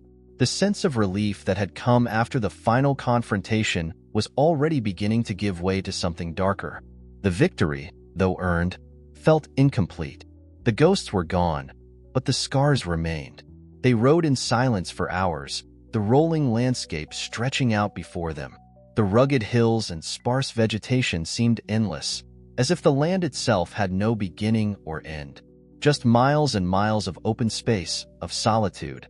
Much like the life Jacob had chosen after leaving his days as a Federal Marshal behind. He had spent years on the road, running from the violence that had once defined him, trying to carve out a new life for himself. But now, it seemed as though his past had caught up with him once again. Boone finally broke the silence as they approached the outskirts of Broken Arrow Ridge. "What now?" he asked, his voice low but with a certain weight to it. "You think the past will finally let you go this time?" Jacob didn't answer right away. His gaze was fixed on the horizon, but his mind was far from the peaceful scenery in front of him. "I don't know," he said, his voice rough. "Maybe it never does. Maybe that's the way life works. You can't outrun it, no matter how far you go." Boone nodded, a sigh escaping his lips. "No, you can't. But you can choose how you face it. You can choose whether it controls you or whether you control it." Jacob's eyes flickered to Boone, and for the first time in a long while, he felt the weight of his old friend's words settle in his chest. There was truth in them, even if Jacob didn't know if he was ready to accept it. The past would always be there, lurking, waiting, but Jacob was tired of running. He had faced down his ghosts, brought justice where it was due. Maybe it was time to finally stop looking over his shoulder. "Maybe it's time to stop running," Jacob said quietly, almost as if speaking to himself. Boone's eyes softened with understanding. "It's not about running, Jacob. It's about living. Living with what happened, with what we've done, and still finding a way to move forward. That's what keeps us going." The two men rode in silence for a little while longer, the weight of the conversation hanging between them like an unspoken promise. There was still work to be done, still loose ends to tie up in the wake of their confrontation with Hale. But for the first time, Jacob felt a sense of clarity creeping in. The storm had passed, and though the scars of the past were still there, they didn't have to define him anymore. He had made it through, and he could keep moving forward. By the time they reached Broken Arrow Ridge, the sun was low in the sky, casting a warm glow over the quiet town. It had been months since Jacob had felt the weight of the place on his shoulders, but now, it felt almost like a homecoming. The land he had fought so hard to protect, the land he had risked everything for, was still standing. The town, though small and faded, still held the same sense of peace it had before. It was a place that welcomed those who sought refuge, even those who had lived through their own wars. As they rode through the main street of Broken Arrow Ridge, Jacob felt the eyes of the few remaining townsfolk on him. There were no grand gestures, no cheers or applause, just quiet recognition. They had seen him leave, and now they saw him return. But Jacob didn't need recognition. He didn't need anything except for the peace that had been stolen from him years ago. He pulled his horse to a stop outside the small cabin that had been his home for the past few years. The door was still the same, the roof still standing strong. He had come back to a life he had built on his own terms, a life that, for all its isolation, was his. It wasn't perfect, and it never would be, but it was his, and that was enough. Boone dismounted beside him, his boots hitting the dirt with a soft thud. "Well," Boone said, his voice light, "looks like we made it through." Jacob looked up at the cabin, the simple structure that had been his refuge, his sanctuary. He had built it with his own hands, away from the violence and bloodshed that had once defined his life. It had been a quiet life, one that he had fought to protect. And now, he realized, he could keep it. "Yeah," Jacob said, his voice steady. "We made it through." Boone clapped him on the back, his smile rare but genuine. "You sure you don't need me to stick around? I could always hang around for a while longer if you need help." Jacob shook his head, a faint smile tugging at his lips. "I think I'm good, Boone. It's time for you to move on." "I'll be fine." Boone's eyes softened with a look of understanding, though there was a hint of sadness in them. "You know where to find me, Jacob. If you need anything, you just say the word." Jacob nodded. "I know." With that, Boone turned and mounted his horse, his figure slowly fading into the horizon as he rode off. Jacob stood there for a long moment, watching his old friend disappear into the distance. It felt final, like the closing of a chapter, like the last page had been turned. Jacob took a deep breath, his hands resting on the reins of his horse. The fight had been long and hard, but it was over now. The land was still his. The ghosts of his past were fading, and for the first time in years, Jacob Stone could look ahead, not back. The sun was setting, casting a warm glow over the land. The quiet of the desert was more than just the absence of sound. It was peace, hard-won and long-awaited.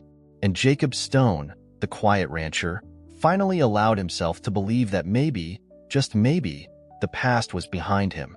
The quiet of Broken Arrow Ridge seemed almost sacred as the sun dipped below the horizon, casting a vibrant red glow across the desert. The land stretched out before Jacob Stone, vast and endless, a reminder of both the peace and the loneliness that came with it. For the first time in years, Jacob didn't feel the weight of the past pulling him back. It was gone, at least for now. The Red Vultures had been defeated. Victor Hale had paid the price for his betrayal, and though the scars would remain, the quiet rancher stood at the precipice of something he had almost forgotten was possible, a future. The days had been longer than usual since his final confrontation with Hale. Boone had left, and Jacob had returned to his solitary life, settling back into the rhythms of ranch life. The land demanded constant attention, and though it was a comfort, it was a reminder that Jacob could never truly escape the responsibility that came with it. But for now, there was peace. It had been a month since Boone's departure. Jacob's morning routine hadn't changed. The familiar sound of hooves on dirt, the creak of the old wooden gate, the rustling of the wind as it whipped through the sagebrush. Everything was exactly as it had been. The ranch felt like home, but the stillness that had once been a balm to his soul now felt like a heavy weight on his shoulders. It was as if the quiet was holding its breath, waiting for something that was still beyond the horizon. He stood on the porch of his cabin, his hands resting on the railing, his gaze fixed on the land that stretched endlessly before him. The land had given him everything he needed: the solitude, the purpose, and the work to keep him busy. It had been his refuge, but now it was his prison. And even as Jacob recognized that, he couldn't bring himself to regret it. The land was his, and no one could take it from him. But as the sun rose higher, he couldn't shake the feeling that something was changing, something he couldn't quite name. The world was moving on, and for the first time in a long while, Jacob felt like he was standing still. It was an unsettling sensation. The sound of hooves broke through the quiet, and Jacob's eyes shifted toward the approaching figure. His heart skipped a beat, his instincts immediately kicking into high gear. It was a rider, someone on horseback, coming toward the ranch. Jacob didn't know who it was, but his hand instinctively reached for the rifle hanging by the door. It wasn't fear, it was caution. Caution had kept him alive for all these years. As the rider drew closer, Jacob's heart steadied. It wasn't an enemy, it wasn't anyone from his past. The figure approaching him was a woman. She was a little older than he was, maybe in her mid-30s, with auburn hair tied back under a wide-brimmed hat. Her face was weathered, yet beautiful, the kind of beauty that only came with years of hard living and surviving the harsh elements of the land. She sat tall in the saddle, her posture confident and strong, as if she belonged to the land just as much as Jacob did. She didn't look like trouble, but Jacob had learned to never assume anything. Still, there was something in the way she moved, in the way she held herself, that told him she wasn't someone who came looking for a fight. She was just passing through. When she stopped in front of the porch, she dismounted, her boots kicking up a small cloud of dust as she steadied herself. Jacob stood there for a moment, his hand still resting on the rifle, but he didn't raise it. He wasn't threatened. Not yet. "Afternoon," the woman said, her voice calm and steady. "You're Jacob Stone, I reckon?" Jacob's eyes narrowed slightly, studying her. There was a sense of familiarity in her voice, but he couldn't place it. "That's me," he replied. "What brings you out here?" The woman smiled, though it was a tight, knowing smile. "I heard tell there was a rancher out this way who wasn't afraid to face down a few outlaws. Thought I'd come see for myself." Jacob didn't react to the words, though he had to admit there was something about the way she spoke that made him feel like she knew more than she let on. She was looking for something, or someone. "And who are you?" Jacob asked, his voice even but with an edge of suspicion. I don't recall seeing you around here before. She tilted her head, studying him for a moment. Name's Emily Davis, she said, extending a hand toward him. I'm just passing through, looking for some work. Word around the region is you could use an extra hand around the ranch. Jacob hesitated, his gaze flickering to her outstretched hand. His first instinct was to turn her away, to keep his life as it had been. Quiet, solitary, just him and the land. But something about her was different. Something about the way she stood her ground, the way she spoke, told him she wasn't going to leave quietly if he turned her away. How do you know about me? Jacob asked, his eyes narrowing. I don't exactly advertise my services. Emily smiled again, this time with a touch of amusement. I've been around the area a while. People talk. They say you've got a good spread out here, but you've been alone for too long. They think you could use a hand with the cattle, and they think you might be tired of the silence. Jacob took a long, hard look at her, weighing his options. He didn't need anyone on the ranch, but he also hadn't realized how much he had started to miss the sound of another person's voice. The isolation had been comforting at first, but now it felt like a prison he had built for himself. The truth was, he didn't know how much longer he could stand the silence. Finally, he lowered his rifle, giving her a curt nod. I'll take you on for a while, see how you work, he said, his voice neutral. But don't expect much. I run a tight ship here. Emily nodded, her smile never fading. I can handle myself. Don't worry about that. And just like that, the quiet of the ranch had shifted. The land that Jacob had kept to himself for so long now seemed to hold the promise of change. Maybe it was time.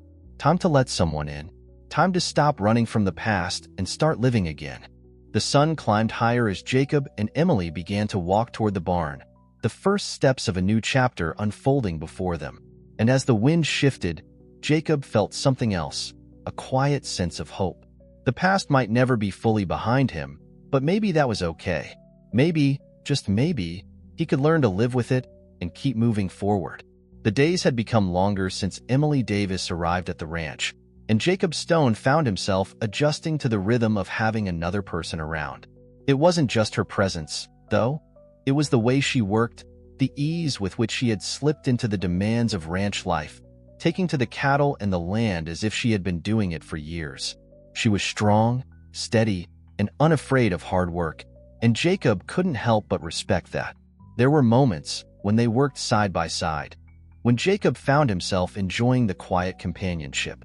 Emily didn't talk much, but when she did, it was always meaningful, nothing frivolous.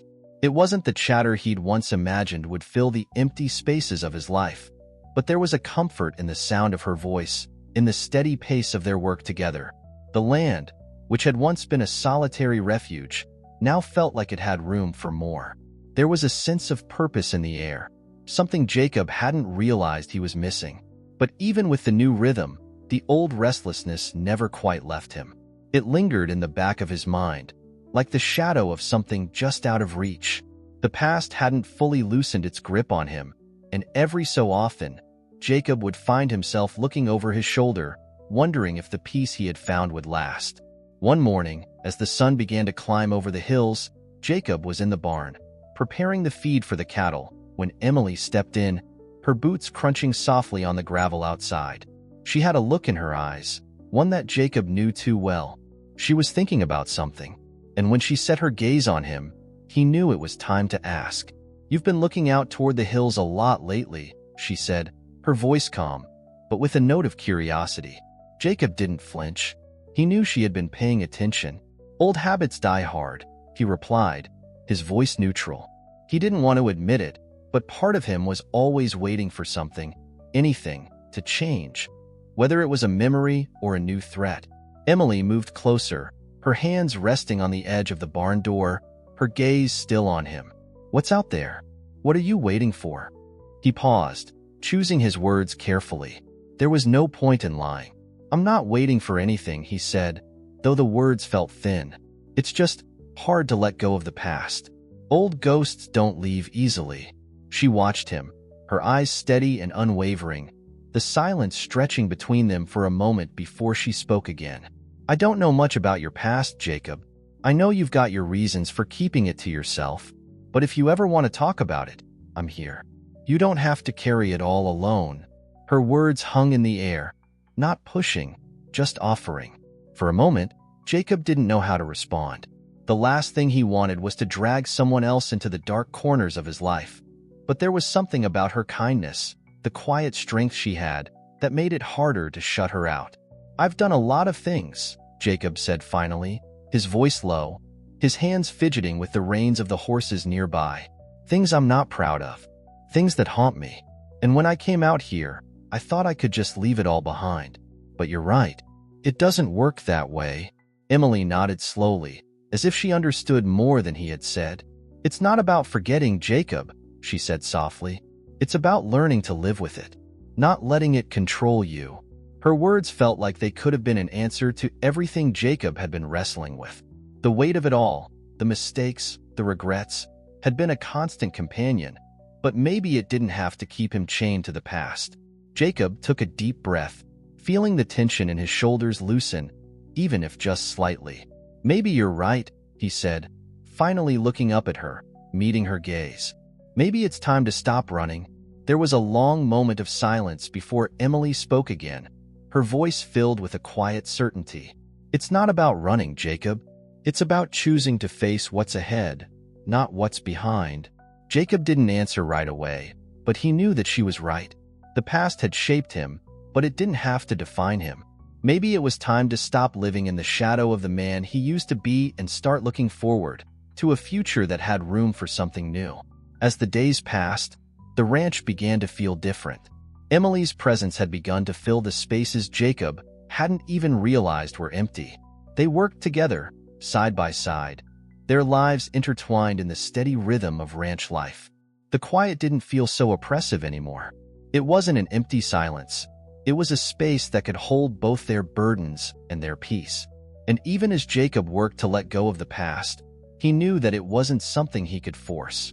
But the more time he spent with Emily, the more he realized that maybe, just maybe, the future could be something worth fighting for. But the world was still wild, still dangerous. The land may have seemed peaceful now, but Jacob couldn't forget the lessons the West had taught him. Trouble always had a way of finding those who lived in the shadows, and it wouldn't be long before the next test would come. As Jacob and Emily worked together one afternoon, her voice broke through his thoughts. "Jacob," she called from the far side of the field. "I think we've got company." He looked up, his heart quickening, his senses snapping back into focus. He could see a figure approaching in the distance, riding fast, someone he didn't recognize. His hand instinctively went to the rifle slung across his back, the weight of it familiar. "Stay back," he said to Emily, his voice low and urgent. "I'll handle it." She nodded without question, her eyes hardening with the same instinctive caution that Jacob felt. It wasn't the first time someone had come to the ranch looking for trouble, and it wouldn't be the last. As the rider drew closer, Jacob's heart skipped a beat. The figure was now clear in the fading light of day, and it wasn't just any stranger. It was a man Jacob hadn't seen in years, the man who had once been a friend, a fellow marshal. And the last time Jacob had seen him, he had thought the man was dead. Jacob's heart skipped a beat as the rider drew closer, his pulse quickening with a mix of surprise and disbelief. The man riding toward him was tall, dressed in worn but sturdy clothing, and his posture was steady, commanding even from a distance. His face, though older and weathered, was unmistakable. It was a face that had haunted Jacob's memories for years. It was Marshal Ben Travers. Jacob's grip tightened around the rifle, but he didn't raise it. There was something in his gut telling him that this wasn't the same Ben Travers who had ridden alongside him all those years ago. The world had a way of changing people, and Jacob knew that better than anyone. But this man, this was someone who was supposed to be long gone. The rider stopped just outside the reach of the porch, his horse stamping in the dirt. Ben dismounted with the fluid grace of someone who had lived a hard life, his boots crunching softly on the gravel. He took a moment to look Jacob up and down, a brief flash of recognition crossing his eyes before he spoke. "Jacob," Ben said, his voice rough but familiar. "I knew I'd find you out here." Jacob remained still, his gaze never leaving Ben's. He felt his heart pounding in his chest, his mind racing. The years between them had felt like a lifetime. And yet, here Ben was, standing on the land Jacob had fought so hard to protect. He had thought that Ben was dead, had thought that he'd seen the last of him when they had split ways so many years ago. "What are you doing here?" Jacob asked, his voice steady but laced with a cautious edge. His eyes flickered toward Emily, who had stopped working and was now watching the scene unfold from a distance. Jacob could feel the weight of the moment. This was his past, returning in the flesh, and he didn't know what it meant. "I thought you were gone. I thought you died." Ben's eyes hardened, a flash of bitterness flashing through them. He took a few steps forward, and Jacob instinctively took a half step back, keeping his rifle at his side but ready for anything. "Not dead, Jacob. Just disappeared for a while," Ben said, his voice heavy with a mixture of regret and unresolved anger. "Things changed after you left. After we left the law behind." He paused, his gaze distant as if lost in the past. "The world isn't the same as it used to be. I wasn't the same." Jacob said nothing at first. Ben had been a partner, a man he trusted with his life. But that trust had been shattered years ago, when Ben had chosen to walk away from the life they had both known. That was before the betrayal, before the day they had both parted ways, each man carrying his own ghosts. "Why are you here, Ben?" Jacob asked again, his voice sharp but tired. "You don't get to just show up after all these years and expect answers from me." Ben's eyes flickered briefly with something that resembled guilt, but it quickly faded. He took another step closer, his voice lowering. "I didn't come here to cause trouble, Jacob. I came because I need your help." Jacob's grip tightened around the rifle. "My help? After everything that's happened? After everything you—" "I don't have time for this." Ben cut him off, his voice rising slightly, a hint of desperation creeping in. "I'm not asking you to forgive me, Jacob, but I need you. There's a bigger problem now, and I can't do it alone." Jacob studied him, his mind working fast. It wasn't just the words that were striking him. There was something in Ben's demeanor, something that told Jacob this was no ordinary request. Whatever had happened to Ben in the years since they had last spoken, it had changed him. And Jacob wasn't sure whether that change was for the better or worse. "What kind of problem?" Jacob asked, his voice low, guarded. Ben hesitated for a moment, his eyes flickering to the horizon, as if weighing his words carefully. "There's a new threat, Jacob. A man by the name of Elijah King. He's dangerous. He's been causing trouble all across the West. Outlaws, mercenaries, and worse. I've been tracking him for months, trying to get a lead on where he's headed next, but it's like he's got eyes everywhere. I can't do this alone. I need you." Jacob felt the weight of Ben's words settle deep in his gut. Another threat, another enemy. The thought of it stirred something cold inside of him. He had fought for peace. He had fought for a quiet life. But the land was never truly free from danger, not for men like him. "Why me?" Jacob asked, his voice quieter now, but tinged with disbelief. "Why come here, after all this time? You had your chance to leave this life behind, Ben. You could have stayed out of it." Ben's expression hardened, his jaw clenching. "I didn't choose this. I'm not running anymore, Jacob. I can't. Kane's been hunting down old lawmen, old marshals, people from the past, and he's not going to stop. Not until we're all dead." The words hit Jacob like a punch to the stomach. Old lawmen? Jacob had seen enough of the violence of the West to know that once someone like Kane set his sights on you, there was no running. There was no escaping. "I came to you because I know what you're capable of," Ben said, his voice steady but tinged with a sense of urgency. "Because I know that when it matters, you'll do what's right. But we don't have time to waste.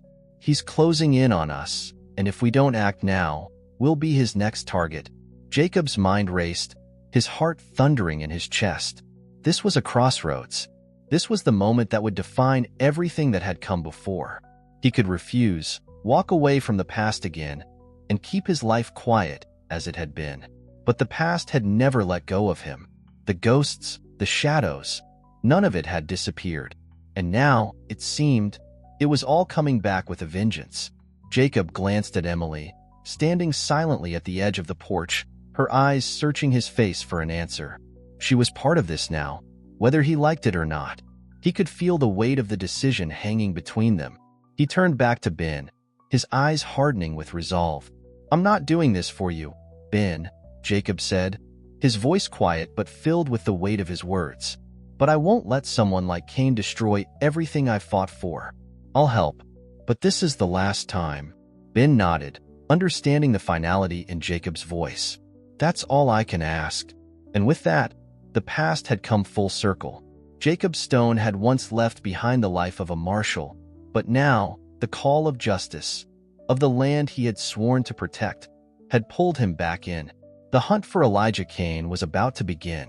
The air in Broken Arrow Ridge felt different now. The winds that once whispered across the plains seemed to carry with them the distant rumblings of something far worse. The sun, though bright, seemed less inviting. Its light now a reminder that there was no escaping the shadows that had followed Jacob Stone for most of his life. And as the day began to fade, Jacob knew it was only a matter of time before the storm would break. Ben Travers had told him everything he needed to know about Elijah Cain. The man was a merciless outlaw, a criminal mastermind who had been systematically hunting down old lawmen like Jacob and Ben, striking without warning, taking them out one by one. The law had no place in Cain's world, and anyone who had once worn a badge was marked for death. Jacob had lived through enough of this kind of violence to know how it worked, and how it always ended in blood. But this wasn't just any man. This wasn't just another outlaw seeking his fortune in a world where the law was long dead. Elijah Cain was a force, a shadow that swallowed whole towns, and Jacob knew that his life, and the lives of everyone he cared about, were hanging in the balance. The ranch, which had once been a place of refuge, now felt like a fortress under siege. Emily was with him. Though her presence was a comfort, it also reminded him of how much more he had to lose. She had come to this quiet land seeking peace, and now, it seemed that peace would be ripped from them both. The first step was preparing, and that meant putting the past behind him for the time being. It meant becoming the marshal again, the man who had once tracked down the worst criminals the West had to offer. Jacob wasn't sure if he was that man anymore, but there was no denying that the skills, the instincts, and the hardened resolve that had once made him one of the deadliest lawmen in the country were still there, buried beneath the weight of years spent in solitude. But would it be enough? "Jacob," Emily's voice broke through his thoughts, and he looked up to see her standing near the barn, watching him with that same determined look she'd had since she first arrived at the ranch. Her presence was a constant reminder that there was more to fight for than just himself. "Ben says we need to move quickly. He has a lead on Cain's location. He's been seen heading toward Eagles Pass." Jacob met her gaze, his mind already moving to the next step in the plan. "Eagles Pass," he repeated, the name echoing in his mind. It was a place he knew well, a narrow, treacherous pass that ran through the mountains, a place where few people ventured without good reason. It was the perfect hiding place for a man like Cain, and if he was heading that way, then it was likely that Jacob wasn't the only one chasing him. "We can't wait much longer," Emily said, stepping closer. "You've been preparing for this your whole life. You know what you're doing. But I'm not letting you go alone." Jacob paused, his breath catching slightly. She was right. He had done this alone before. But now, with Emily at his side, he wasn't sure if he was ready to face the truth of it. They had become a team of sorts. Their bond was still new, still fragile in some ways, but the more time they spent together, the clearer it became that they weren't just two people coexisting. They were fighting for something bigger than themselves. "I'm not asking you to come with me," Jacob said, his voice low but firm. "This is my fight." Emily's eyes were unwavering. "It's our fight, Jacob. If you think I'm going to let you ride out there without me, you're mistaken." Jacob could see the fire in her eyes, the resolve that matched his own. She wasn't backing down, and something deep inside him knew he couldn't keep her behind. Not now. Not when everything was on the line. "All right," he said, his voice softening. "We do this together." She nodded once, the faintest of smiles tugging at the corners of her mouth. "We've got this." The decision was made. They would ride out together. And for the first time in a long while, Jacob felt the weight on his shoulders lighten just a little. The journey to Eagles Pass would be treacherous. It always was. the narrow pass carved through steep cliffs, with only the thinnest of trails wide enough for a horse. The landscape was unforgiving, and the terrain was rugged and harsh. But the mountains had always been a place where Jacob felt at home. The heights gave him a sense of control, a vantage point from which he could see what was coming. And what was coming was a fight unlike any he had faced before. As they prepared for the journey, Jacob couldn't help but feel a pang of doubt. He was no longer the marshal he had once been, the man who could trust his instincts above all else. The years spent alone on the ranch had changed him. He wasn't the same person, but perhaps that was the point. The man he had been had died in the wake of betrayal, but the man he had become wasn't finished yet. And maybe, just maybe, that was the man who could face Elijah Kane. By the time the sun set on the horizon, Jacob and Emily had packed their supplies, saddled their horses, and set out for Eagle's Pass. They moved swiftly, the night air cool against their skin, the moonlight illuminating their path. It wasn't much of a head start, but it was enough. Kane wouldn't be expecting them this soon, not until they were right on top of him. As they approached the edge of the mountain, the rugged terrain before them seemed even more imposing. The hills loomed in the distance, jagged and sharp, like a wall that had been thrown up between them and the rest of the world. But Jacob knew that if they were going to find Kane, they had to go through it. "Ready?" Emily asked, her voice steady as they came to a stop. Jacob looked at her, his eyes softening for just a moment. "Ready as I'll ever be." Together, they spurred their horses into motion, moving toward the darkness of the pass. The mountains swallowed them up, the shadows thick and foreboding. And somewhere out there, in the vast, unforgiving wilderness, Elijah Kane was waiting. But Jacob Stone wasn't afraid anymore. The ghosts of his past had been silenced. Now, it was time to silence Kane, once and for all. The mountains loomed high above Jacob and Emily, their jagged peaks silhouetted against the cold, dark sky. The moon cast an eerie light over the trail ahead, the sharp rocks glinting like teeth in the night.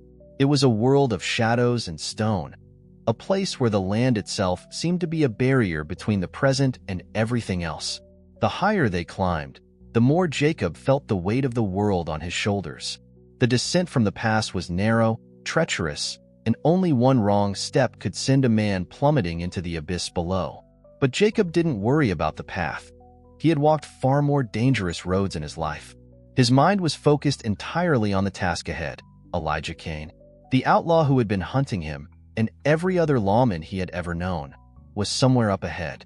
Jacob couldn't shake the feeling that the time for running had passed, that whatever came next would either see him stand victorious or fall with everything he had built. "Keep your eyes sharp," Jacob said, his voice low but steady as he urged his horse forward.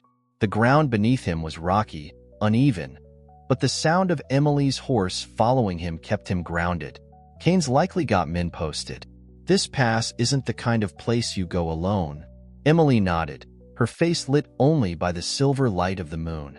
Her eyes were hard, a mix of resolve and caution.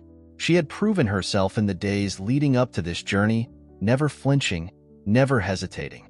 She was a part of this fight now, and Jacob wasn't about to leave her behind, even if that meant facing his past one last time. The narrow path began to curve, and Jacob instinctively slowed his horse, taking in their surroundings. The cliffs rose high on both sides, blocking out most of the sky, and the silence around them grew heavy. There were no sounds of wildlife here. It was just them, the wind, and the vast, empty mountains.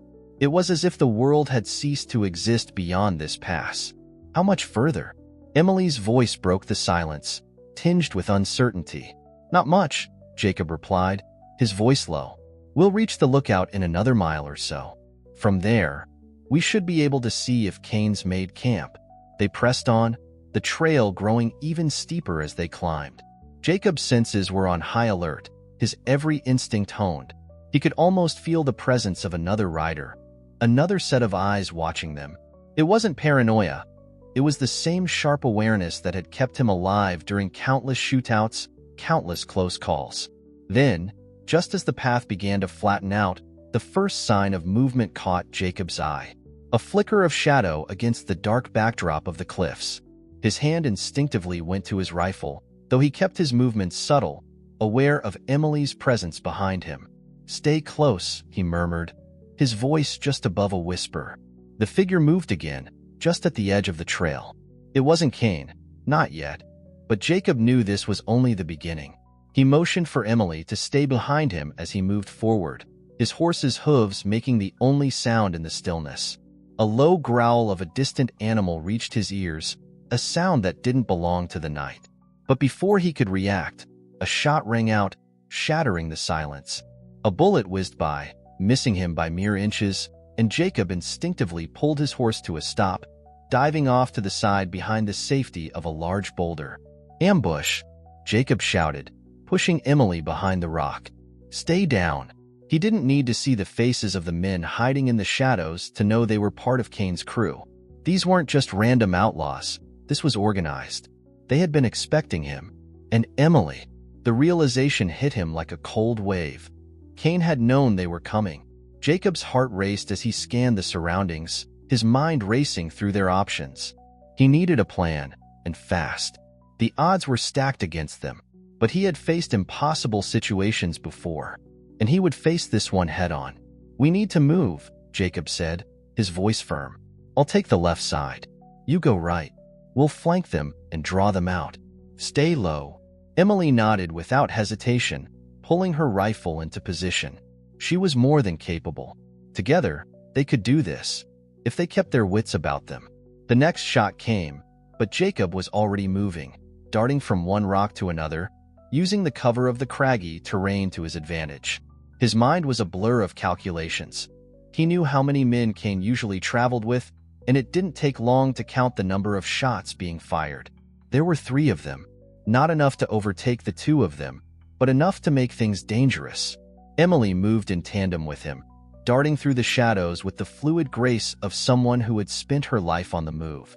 Together, they set up their attack, taking out one of the outlaws before he even saw them coming. The first man went down silently, his body crumpling behind a rock. Jacob moved quickly, dispatching another before the last one could react. The battle was over before it had truly begun, but Jacob's heart was still racing, his eyes scanning the cliffs for any more surprises. "You okay?" Jacob asked, looking over at Emily. She nodded, her rifle still trained on the path ahead. "I'm fine," she replied, her voice steady. But they weren't alone. "Cain's not far." Jacob knew she was right. If these men had been waiting for them, then Cain wasn't far behind. The true test was coming. They had gotten lucky, but that wouldn't last forever. "Let's move," Jacob said, determination in his voice. "We have to find Cain before he knows we're onto him." They continued up the pass, more cautious now, their eyes scanning every shadow, every corner. The higher they went, the closer they came to the end of the pass, to the place where Cain would have made camp. Jacob's thoughts raced. They were close now. The danger, the fight, it was all coming to a head. And when they finally reached the top, the moonlight revealed the faint glow of a campfire in the distance. They were close. Cain was close. But Jacob knew something that he hadn't admitted to himself before. This wasn't just about stopping a criminal. This was about facing the ghosts of his past. This was the fight that would determine everything for him. The fight that would force him to face the man he used to be and the man he had become. They moved forward, the tension thick in the air. This time, there would be no turning back. The firelight flickered in the distance, casting long, jagged shadows over the rocks and crevices of the mountain pass. The campfire was small, but it was enough to reveal the silhouettes of men gathered around it. Jacob Stone and Emily Davis crouched low, their movements as quiet and deliberate as the wind that whistled through the narrow trail. They were close, too close for comfort, and Jacob's pulse raced as they neared the clearing where Elijah Cain and his men had set up camp. Jacob had been through a dozen standoffs in his life, had faced countless enemies, but there was something about this moment that made his blood run colder. Cain wasn't just another outlaw. He was a force, a man who had made his mark on Jacob's life in ways that could never be erased. And now, it was time to finish it. "How many do you see?" Emily whispered, her voice barely audible over the wind. She had fallen into the role of silent partner, moving with the same precision Jacob had learned to expect from her. Jacob squinted, his eyes narrowing as he surveyed the camp. The firelight danced off the rough terrain, and he could just make out the figures huddled around the flames. Cain's men were spread out, but there was no sign of the man himself. Still, Jacob had no doubt that Cain was nearby. He always was. "At least 4 men," Jacob murmured. "But Cain will be close. He's always got eyes on his crew.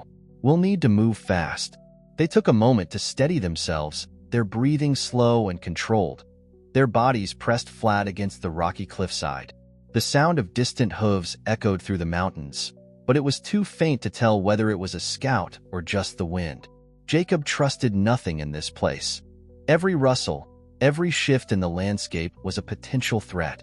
With a nod from Jacob, Emily moved first, her rifle at the ready. Jacob followed her lead, his eyes fixed on the firelight, the shadowy figures now moving into his line of sight. Every muscle in his body tensed, his senses sharpened. They were almost there. A voice broke the silence, low but clear, carried by the wind. It was one of Cain's men. "Where's the boss?" The man grunted, his tone annoyed. "This better not be some damn trick." Jacob didn't need to be told twice. This was their opening. He signaled to Emily, and they moved in unison, the sound of their footsteps barely perceptible as they advanced. Emily took the left side, keeping her position low, while Jacob made his way around to the right. Their goal was simple: isolate Cain's men, take them down quietly, and leave Cain with no place to hide. The first man didn't see it coming. Emily was faster than he expected. Her rifle fired, and the man crumpled to the ground with barely a sound. Jacob's heart raced, but he didn't stop. His target was just ahead. He crouched low, his revolver drawn, and within seconds, he was on the man's blind side. He didn't hesitate. One shot to the chest, the man falling forward, his body hitting the dirt with a dull thud. 2 down, but that still left 2 more, plus Cain himself. Jacob knew they needed to act fast. The campfire cast an eerie glow, but it wasn't enough to hide them. They had to take control, and fast. As Jacob and Emily moved further into position, they heard it. The unmistakable sound of hooves approaching, swift and steady. The riders weren't far off. Cain was coming, and he wouldn't come alone. "Ready?" Jacob muttered to Emily, his voice tight with anticipation. "Always," Emily replied, her grip steady on her rifle.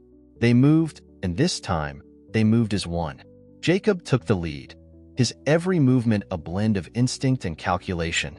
He could hear the voices growing louder, the shuffle of boots on the ground, the faint sound of clinking spurs. They were closing in, and then, just as Jacob rounded a corner of a rock, he saw him. Elijah Cain, the man who had hunted Jacob for years, the man who had cast a shadow over his life, was standing there. Lean, cold-eyed, and wearing the same twisted grin Jacob remembered all too well. But this time, there was no distance between them, no law to separate them, no badge to define them. Cain's hand hovered near his gun, but he wasn't quick enough.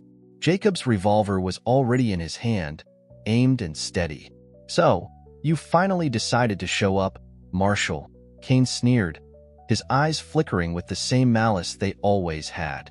"You should have stayed dead, Stone." Jacob's grip tightened on the revolver. "You should have stayed in hiding, Cain. You've killed enough. This ends tonight." Without another word, Jacob pulled the trigger. But Cain was ready. His hand shot out, faster than Jacob expected, and his gun was already aimed at Jacob's chest. The shot rang out just as Jacob's bullet hit Cain's arm, knocking the gun from his hand.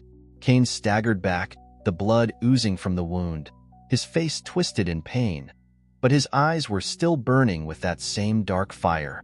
Emily's rifle cracked, taking down the last of Cain's men, but Jacob wasn't watching them. His eyes were locked on Cain, who was now on the ground, his breath labored, but his defiance still evident. "You think this ends with me?" Cain spat, his voice thick with anger and blood. "You think you've won, Marshal? The West doesn't forget. I'll always be here, and there will always be more like me." Jacob took a step forward, his voice quiet but final. "I've seen enough like you, Cain. Too many men who think they can take what isn't theirs. Too many men who think they can destroy everything for power. But you're wrong. This ends with you." Cain's eyes flashed with hatred, but he said nothing. Jacob's grip tightened on the revolver, his heart steady, his aim true. One final shot. The sound of the gunshot echoed through the pass, and just like that, it was over. Cain was gone. For a moment, Jacob stood there, his chest rising and falling, the weight of the moment settling in. The fight was over, but in the distance, he could hear the soft sound of hooves approaching. More riders, more trouble. Jacob turned to Emily, his voice low but filled with resolve. "We've got more to do. But tonight, it's just us." Emily nodded, and together, they prepared for the next fight. The night was far from over, but for the first time in years, Jacob Stone felt the weight of his past begin to lift. The night was eerily still, save for the soft rustling of the wind and the distant sound of hooves crunching against the rocky terrain. The fire had long since burned out, and the once bustling camp was now nothing but an empty, quiet grave for Cain and his men. Jacob stood still, his revolver still in hand, his body tense as he scanned the horizon. The weight of the victory, the finality of it all, was settling in his chest. But it wasn't a feeling of triumph. It was a feeling of release, a sense of something heavy lifting off of him, even as he could feel the pain of the past gnawing at the edges of his mind. Emily stood beside him, her rifle still ready, but there was no movement now. No more enemies, no more threats. For the first time since they had set out on this journey, Jacob allowed himself to breathe. The hunt was over. "You okay?" Emily's voice broke the silence, her eyes searching his face, reading the exhaustion etched into every line. Jacob didn't immediately answer. Instead, he holstered his revolver, his eyes still fixed on the campfire's ashes. His fingers were cold, his palms slick with sweat from the tension of the final confrontation. He didn't want to speak, didn't know what to say, but he felt her presence beside him, steady and unwavering. "I'm fine," Jacob replied, his voice rough, not from the pain of the battle, but from the weight of everything that had come before. "Just tired." "That's to be expected," Emily said, her eyes softening. She took a step closer to him, her presence a quiet comfort. "But the fight's over. You did what needed to be done." Jacob nodded slowly, his thoughts still swirling, his mind replaying the moments of the fight, the faces of the men who had fallen, and the cold determination that had carried him through. He had faced down the worst the West had to offer. He had fought, survived, and finally, he had brought down Cain. The ghosts of his past, the blood that had stained his hands, all seemed to come rushing back to him now, even in the stillness of the night. "It's not over for me, Emily," Jacob muttered, his voice distant. "I've spent too long running from what I've done, from what I had to do. It never ends." She didn't respond immediately. Instead, Emily stood there, her gaze thoughtful. "Maybe it doesn't," she said finally. "Maybe the past never really leaves us. But you don't have to carry it alone, Jacob." Jacob turned to look at her then, his eyes meeting hers. For a moment, it felt as if everything, the weight of the past, the years of solitude, the pain of loss, faded into the background. In that moment, he didn't feel like a man who had been running from ghosts. He felt like a man who had found something worth fighting for. Someone worth fighting for. "You're right," Jacob said quietly, his voice barely a whisper. "Maybe it's time to stop running. Maybe it's time to face it all head on." She gave him a small, knowing smile. "We all have our demons, Jacob. It's what we choose to do with them that defines us." Jacob nodded, his heart beating steady in his chest. The battle was over, but the real fight was always ahead. There would always be more struggles, more dangers lurking on the horizon. But for now, he had Emily by his side, and that was something he hadn't expected. He had thought the past would be the end of him, but maybe it was just the beginning of something new. As the night deepened, the stars above shining brightly in the sky, Jacob and Emily sat side by side in silence, the weight of the world momentarily forgotten. The mountains around them stood tall and silent, the same as they had always been. But for the first time, Jacob felt a sense of peace. He didn't know what the future held. He didn't know what tomorrow would bring. But for the first time in a long time, Jacob Stone allowed himself to believe that it might just be enough. The journey back to Broken Arrow Ridge was quiet, the land stretching out before them. A wide open expanse that felt both like a prison and a freedom all at once. Jacob's mind was still heavy with the aftermath of the fight, but there was a certain weightlessness to the air around him now, as if the burden he had carried for so long had been lifted, if only for a moment. As they approached the familiar sights of the town, the warmth of the setting sun casting long shadows over the dusty streets, Jacob could feel the pull of home once more. The ranch, the life he had carved out for himself in the quiet solitude of the West. It wasn't much, but it was his. And for the first time in years, Jacob felt like it was enough. Emily rode beside him, the silence between them comfortable now. They didn't need to speak. Everything that needed to be said had already been understood. They had fought side by side, survived the worst of it, and now they were heading back to the life they had built.